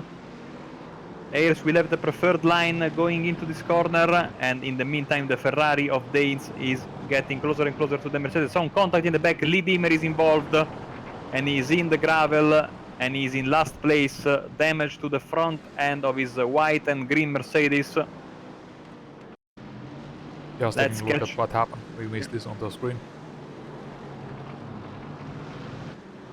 Oh, hard hit with Cullinan, I believe, yes. Yeah.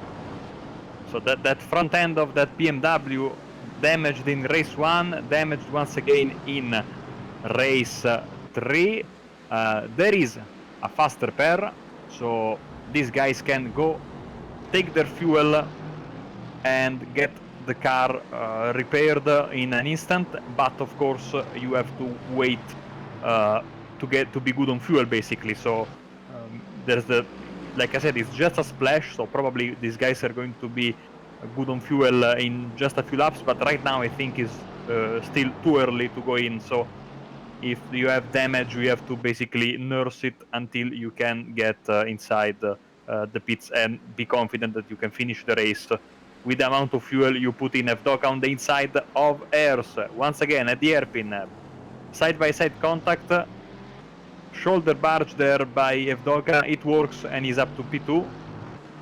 Running a bit wide there on the exit of Revolver, but he gets his second place, and now he will try to hunt down Josh Thompson in first position. I think with the fuel strategy here, I think considering the pace Josh Thompson has been running in the previous race, we might see that extra lap here on this one, and then drivers need to take that into account. So even if you only need just a splash of fuel, you must be very careful to not underfuel the car. And same goes for, like, if you were to thinking about, do I go pit in early for the fast repairs? You cannot do that too early, or you will miss out on that one extra lap of fuel that you need. Yeah, very interesting point there. And I don't know about you, but when I do GT racing on iRacing, I always put on my JRT software 2 laps of safety net when I go, so I just always put a little bit more fuel. Than that. It's not going to change my race since I'm extremely slow. It might change the race for these guys, but still you have to be careful, because you are right, you fuel your car, you think you're good, and then you get another weird white flag like we had in the previous race just at the end of the time, and you risk going one extra lap. You are short on fuel, and you risk parking the car because you are out of said fuel. So it's going to be interesting. Let's see who's. I mean, it's going to be risky for the guys that go in first because the earlier you pit, of course, it's not easy to get a good grip about how long the race will go when you pit early. So let's see if guys are brave enough to go and pit very, very early, like we saw time in the past weeks. Yeah, I think the way the kind of white-black works here, it's not at the start and finish line. I believe you need to be past the pit entry. Sorry, if you are past the pit entry when the clock reaches 0, then you will not get the checkered flag that time around. And then it's one more to go.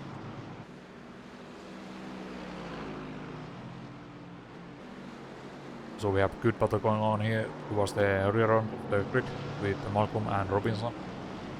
Also got Hardy there right behind him. So that is 2 BMWs chasing the Mercedes. And ahead of them you see the slightly damaged car of Ralph Cullinan. Yeah, he had a damaged car in race 1, not as bad as this damage, but still he managed to finish in a respectable position. This one seems like a bit more damage with you know, race 1 was only the front of the car. You have the front and the front right of the car severely damaged by that very hard contact there with Lee Dimmer. So he seems to be holding a decent pace. You see, the front right is completely pushed up, and this also makes for a complicated entry to the right-handers because it's difficult to get an idea of where the corner apex is. But still, P6 for Cullinan so far is having a decent round here in Okayama, as both Ayers and Danes get their personal best, same as Malcolm, same as Hardy in this 4th lap. We are now in the 5th lap. 6 minutes on the clock, 35 minutes overall, so we are under 30 minutes to go at the very beginning of this race 3 of the evening. Yes, I believe what we see here is drivers kind of taking it easy because they know it's a much longer round. Even if you cannot immediately make the pass, you can just wait for the pit-stop phase and make the leap there. Although looking at Robinson's speed, he might be just better off overtaking Malcolm as soon as he can, because he is just right on his rear bumper.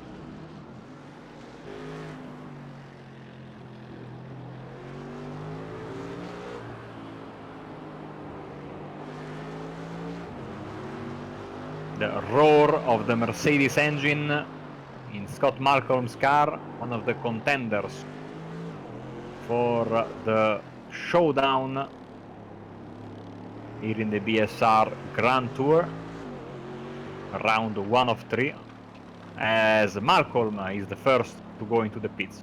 Very, very early stop, 7 minutes into the race. Yeah, that is extremely early stop. I would have expected him to stay outside for much longer, considering he had the track position on Robinson and Hardy. So we will get a glimpse of his pit time, and we will use it, I think, Sam, as a baseline to understand if other people overfuel, underfuel is 5.3 seconds. And in the past, it has been a very, very short stop considered what we usually see in race 3 in this series. So keep an eye on Malcolm, and let's wait for the other guys to see if they go this quickly in the pits or if Malcolm underfueled this car. Yeah, that is a really short pit stop. And I think we forgot to mention, but Malcolm has been moving up in the standings during this evening. So after the fairly decent results in the first and second race, he is currently 3rd in the standings, and overtaking both Mark Birmingham and Livali in the Showdown points. Evdoka still maintains the lead, but only by 9 positions over Jamie Arms. So the floodgates are definitely open because Lee Dimmer is in the pits, and I think he was waiting for this opportunity since that crash he had earlier in the race, and he will be in. Let's see his pit stop time then, and I think we will also, expect Callinan in as well. See the left side of the car completely smashed, and poof, it gets magically repaired. And is a much longer stop, is 8.2 seconds for Dimmer. Remember, 5.3 was the stop for Scott Malcolm, who gets the position on the track in front of him, and these are the first two guys to pit, so already 3 seconds discrepancy between the two early stoppers. I am very concerned about Scott Malcolm's stop, I have to be honest. Those 5.3 seconds seem a bit too small of a fuel to finish the race, but we'll wait and see as we enter into the 10th minute of this race. And also, it looks like the lead has closed in here. There's only 6 tenths between Thompson and Evdoka. Yeah, last lap Evdoka was a bit slower than Thompson, but Thompson, I think, must have made a mistake here and there because Evdoka is extremely close. He's knocking on the door of Josh Thompson as Callinan gets his best lap of the race. Same for Robinson, same for Hardy. Let's see if Thompson will be able to pull the gap and create a gap once again, or if Evdoka is here to stay and to pose a significant threat to Thompson's race lead. Yeah, on last lap it was the sector 3 and 4 where Josh Thompson lost a lot of time, about 7 tenths in total. Yeah, so that might have been just a few mistakes there. Yeah, 25.5 for Thompson, 24.7 for Evdoka. But let's see this lap this time around. Let's see if one of these two guys goes into the pits.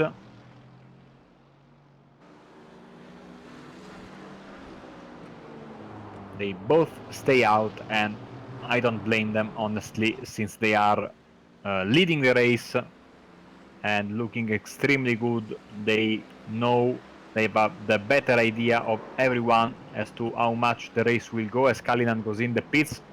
Fuel and, of course, damage repairs to that BMW, and Ayers and Danes are battling real hard now for P3. Let's check the pit stop times for Ralph Callinan, as he still has to get in his pit box. He's still traveling through the pits. He's now on the jacks.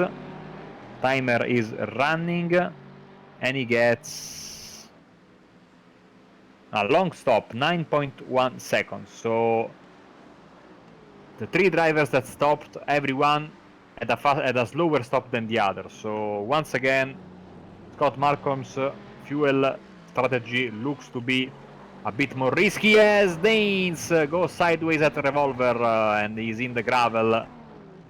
This is going to cost him some time. He gets back on the track. He loses one position to Anthony Jacobson. But most importantly, he loses Jamie Ayers, and he was looking very good there for a battle with Jamie Ayers there. So all to do once again for the Ferrari. The 505 Ferrari of Chris Danes, as he smartly heads for the box. Yeah, that makes sense, because now he would have been stuck behind Jacobson and losing more time, so might as well just get the pit stop out of the way right now. And if the tires got a little bit overheated there, let them cool down and just get the stop done on right now. And I think he might be entering a fairly clear track when he comes out. That should be ahead of Malcolm and Callinan, I believe. So there's no traffic around him. He's on the jacks and it's an 8-second stop. So the normal stops are around 8-9 seconds. For now, Malcolm's stop remains the outlier with 5.3 seconds. Of course, these guys are only taking fuel, no tires. There's no need to change tires in a race that's only 35 minutes. Yes, there is tire wear, but the advantage you get by changing tires is completely negated by the fact that you spend a lot of time changing tires, and of course, yes, they are fresher than your opponents, but it's not that big of an advantage since these guys, in real life, these tires are designed to last for a couple of stints, even more. Huge train of cars behind Scott Malcolm, by the way. Yeah, that's Kalinen. Just looking for... he has been behind Malcolm for a while now. Hasn't really found a way to make a pass. But yeah, like you said about the tires, normally these are meant to run for hours in iRacing because of the race lengths that we run. The tires are usually intended to last a full stint and maybe a second. It depends really on the track, but normally you could perhaps double stint these tires, although the performance at the end of the second race, second stint is not as good, so that really only comes into action in the long endurance races like 24 of Le Mans.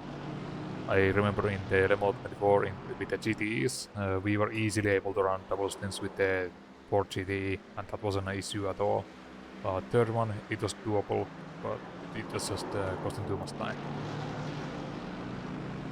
So Malcolm, for the moment, keeping Kalinen and Dimmer right behind him. The gap between the leaders is still 0.5 of a second. Evdoka is not letting go. Last lap 25.2, 25.2 for both of these rivals, Thompson and Evdoka, and they are still staying out as we enter the final 20 minutes of this event, as Jamie Ayres from P3 goes into the pits for his mandatory stop. You know what, I think Evdoka might be suffering with the top end speed because he had much better run out of the last corner, but just it looked like Josh Thompson was able to pull away, especially towards the end of the straight. So I'm not sure. Evdoka's car does look pretty clean, so I'm not sure what happened there. Or is he saving fuel perhaps? Jamie Ayres 8 seconds stop, and he's out of the pits. So yeah, good observation there, because Evdoka is definitely being able to keep the pace of Thompson, but is missing that final bit of speed necessary to try and go for a move. Yeah, like when we were coming out of that last corner, the gap was about less than 2 tenths, but once we got to the braking zone it was about 4 tenths, and that's usually the opposite of what you would expect, especially on a straight.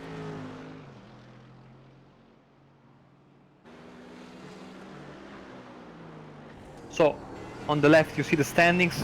They are quite easy. From Thompson to Hardy they still have to stop. From Ayres to Dimmer they have already done their mandatory pit stop. So, different strategies between these two blocks of drivers. I imagine the top 5 will have their stop as late as possible.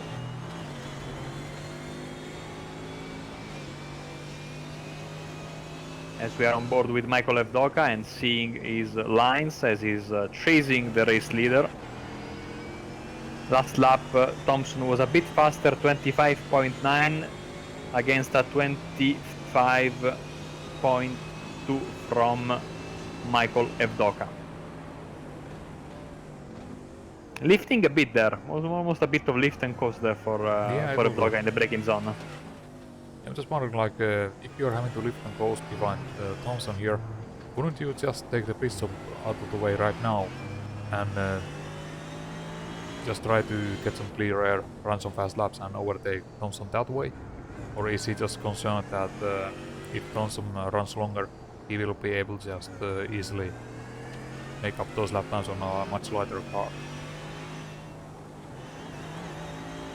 Well, yeah, good point. They both stay out right now, so it's not going to happen this lap as Thompson goes a bit wide and has a terrible exit. And the gap is diminishing, but not by much, honestly. And in the end, it gets back to 0.4 of a second, exactly like it was before Thompson made that mistake coming out of the final corner. Yeah, it certainly looks like Evdoka is lifting before the corners.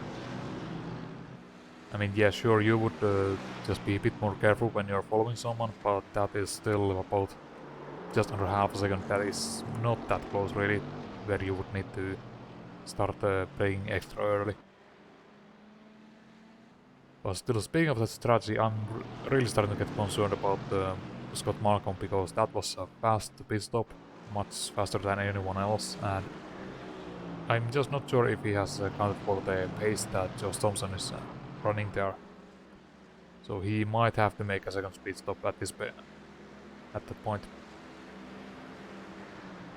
Or opt to get pushed over the start-finish line. Yeah, that's one way to do it, but I think the guys behind him would rather overtake him than push him forward.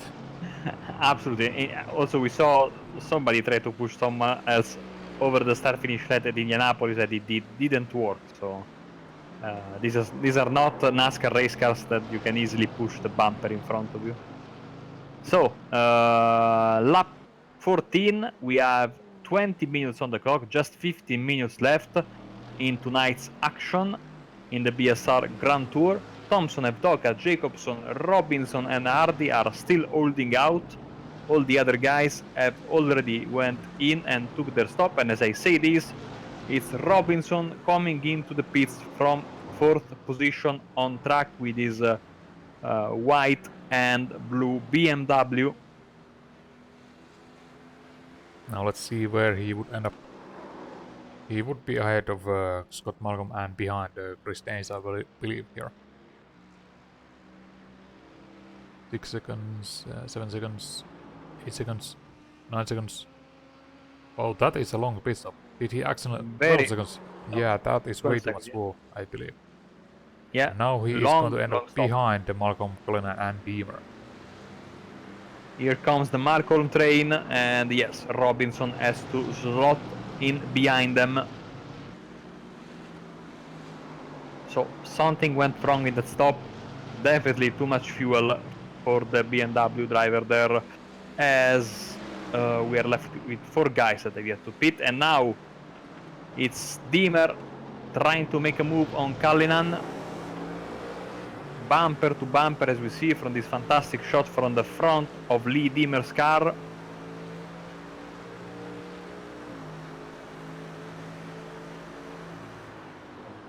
Hard on the brakes, with the Irishman defending the inside, and Deemer trying for a way around, but there's no way around there, especially since he was not very close. He was very close coming out of the corner, but coming into the braking zone of the hairpin, it was not as close, as the cars are always sliding into this double hairpin. And another lap gets in the books. As we are still waiting for the top 4 to make their pit stops. And once that happens, we have a better idea on where everyone is. Yes, the top guys, especially Thompson and Evdoka, are almost close to completing another lap. Of course, they got a huge advantage, 1 because they have in front, and 2 because they have, of course, they haven't pitted yet. And let's remember that in this place it's extremely easy to get an unsafe pit entrance. You have to follow closely the pit entry road, keep it on the black stuff. If you cut a bit of the grass, you risk getting a black flag. 25.0 for Thompson, 25.4 for Michael Evdoka, and they have got 23 seconds over Anthony Jacobson in P3 and 31 seconds over Carl Hardy in P4, as Hardy goes into the pits. By the way, have you taken a look at the off-track counts that the drivers have? Yes, I think and Josh Thompson has been busy accumulating them. yeah, I see his name flash in red many times per lap, and you also can see at home, if you're watching, on the left side of the screen, when the number between the driver's name gets red, it means that he went for a bit of a ride in the grass, not necessarily a full, gravel ride, but just is put his car, is the center of balance of his car more on the grass than on the racing surface or the gravel or whatever. So gotta keep an eye on that. Of course, there's a 20 incident limit point in the series, even though it's not in effect for disqualifications, but you will be penalized if you get more than 20 incident points, as the rules state quite clearly.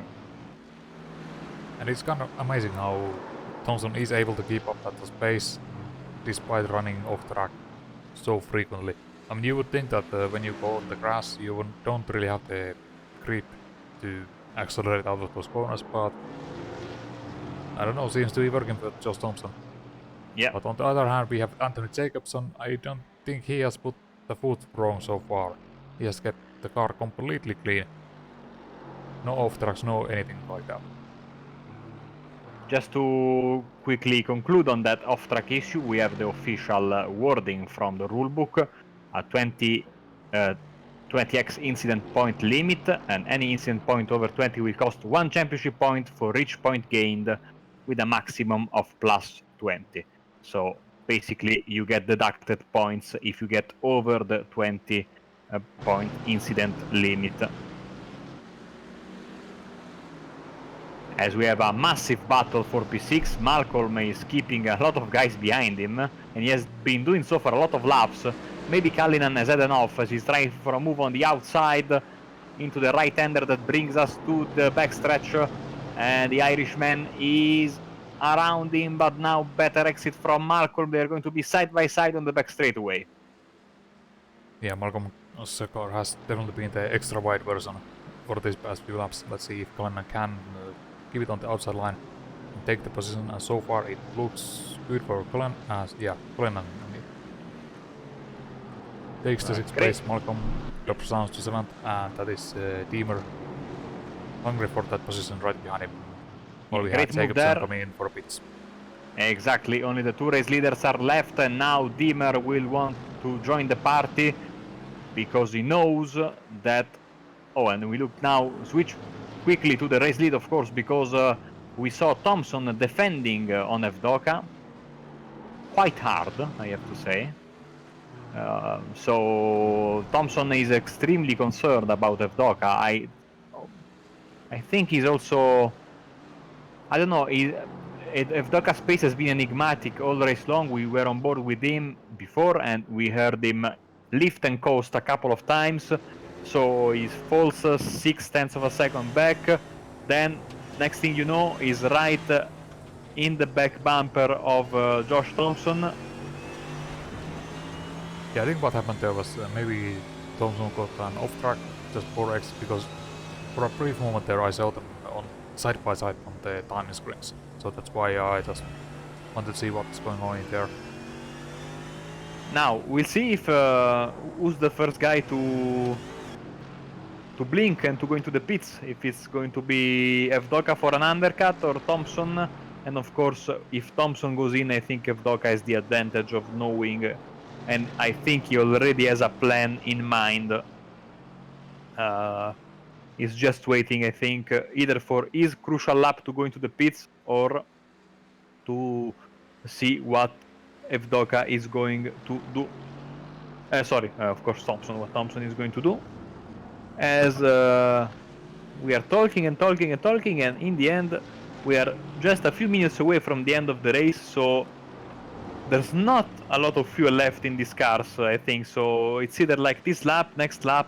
There are not a lot of options for Thompson and Evdoka. Yeah, I think like right here, Thompson has the advantage because he is setting the pace and he knows like how many laps he can run with the full tank, and he comes to the pits. So Evdoka will stay out.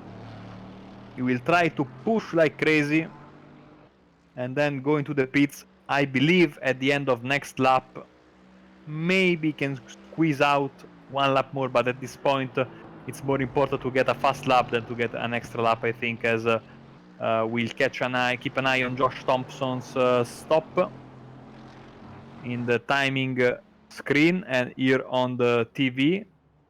So he's on the jacks, 5, 6, 7, 7.5. So a good stop, quickly out of the pits, clean track all around him. And now it's just a waiting game. We'll see if Doka will be able to build a big enough gap to make the overcut or if and how close are they going to be when Evdoka eventually comes out of the pits after his mandatory stop? Yeah, looking at the Sector 1, it wasn't really amazing. It was pretty much his usual pace. So let's see what happens here, because ideally he would want to have at least few tenths ahead of him, considering Josh has had a fairly good pit stop as Evdoka comes to the pits. Gotta be extremely careful in this pit entry here. The cones are a bit far away, that can sometimes lead you into doing, going in a bit too fast. As Michael Evdoka rolls into his pit box. And you see on the live track map, the number 2 on the right side is Josh Thompson. Coming into the last corner, Evdoka, super quick stop, 6 seconds. Coming out of the pits. It's going to be a drag race, and I think Michael Evdoka will be in the lead. So good strategy call by Michael Evdoka. Very short stop, only 6 seconds. Will it be enough? Yeah, we'll see, because he was able to save some fuel while driving behind Thompson, but now he has to make it to the end with this what he has right now. But of course, it was not only his pit stop that was fast, it also has a pretty good lap overall. About a half a second faster on Sector 2 and Sector 3 compared to Thompson. So Evdoka had a clean track, he has been unleashed, and he got the lap he wanted, he got the position he wanted. Josh Thompson trying to close the gap. There are only 4 minutes left before the end of the race. Evdoka put just over, I think, 0.6 of a second fuel more than Scott Malcolm. So if Scott Malcolm is tight, let's see Evdoka, if that was enough. As Thompson goes completely wide down at the end of the lap, as lap 23 begins. Well, 28.8, of course, Evdoka had his pit stop, 25.2 for Thompson. So from this lap onwards, we keep a good eye on the lap times. As Evdoka sees in these mirrors that Thompson has made a mistake, lost a bit of time. Thompson has been driving extremely aggressive. Let's see the replay.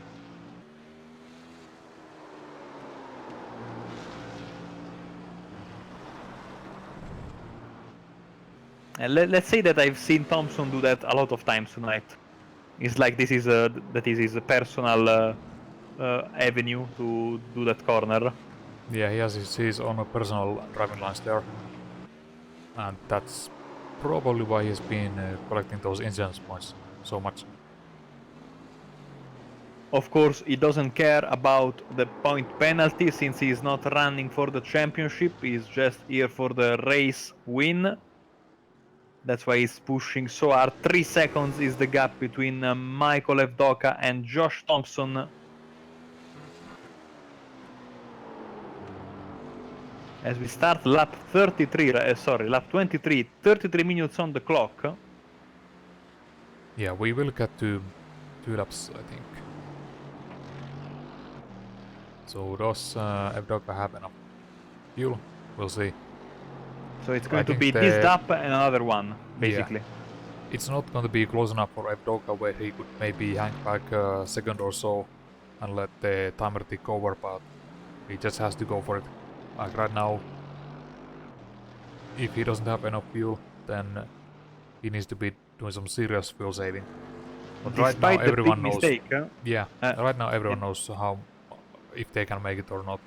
And I expect we might be seeing Scott Malcolm coming for a pit stop very soon. you know, despite the big mistake, Thompson gained 7/10 of a second over Evdoka in this lap. And as he keeps going very wide, gap is down to 2.4 seconds. There will be one lap left when we cross the start-finish line for the final time, for the penultimate time, sorry. Let's just run on board with Scott Malcolm and listen if he is doing fuel saving here.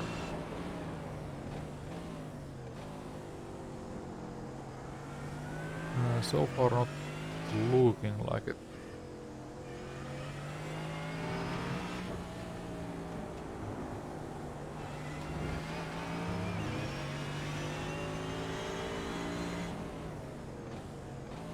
Well, to me at least it looks like he is not worried about the fuel. So either he is safe or he is completely out of fuel before the end of the race. As the timer ticks down and the white flag should be coming out very soon.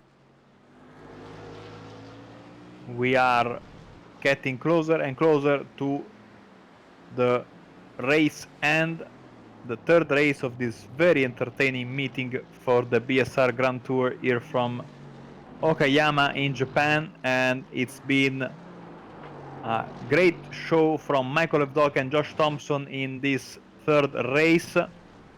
Evdoka with a good strategy in the end. If he can hold on, he must be running on fumes, but he's keeping the lead of 2.5 seconds over Josh Thompson into the final corner.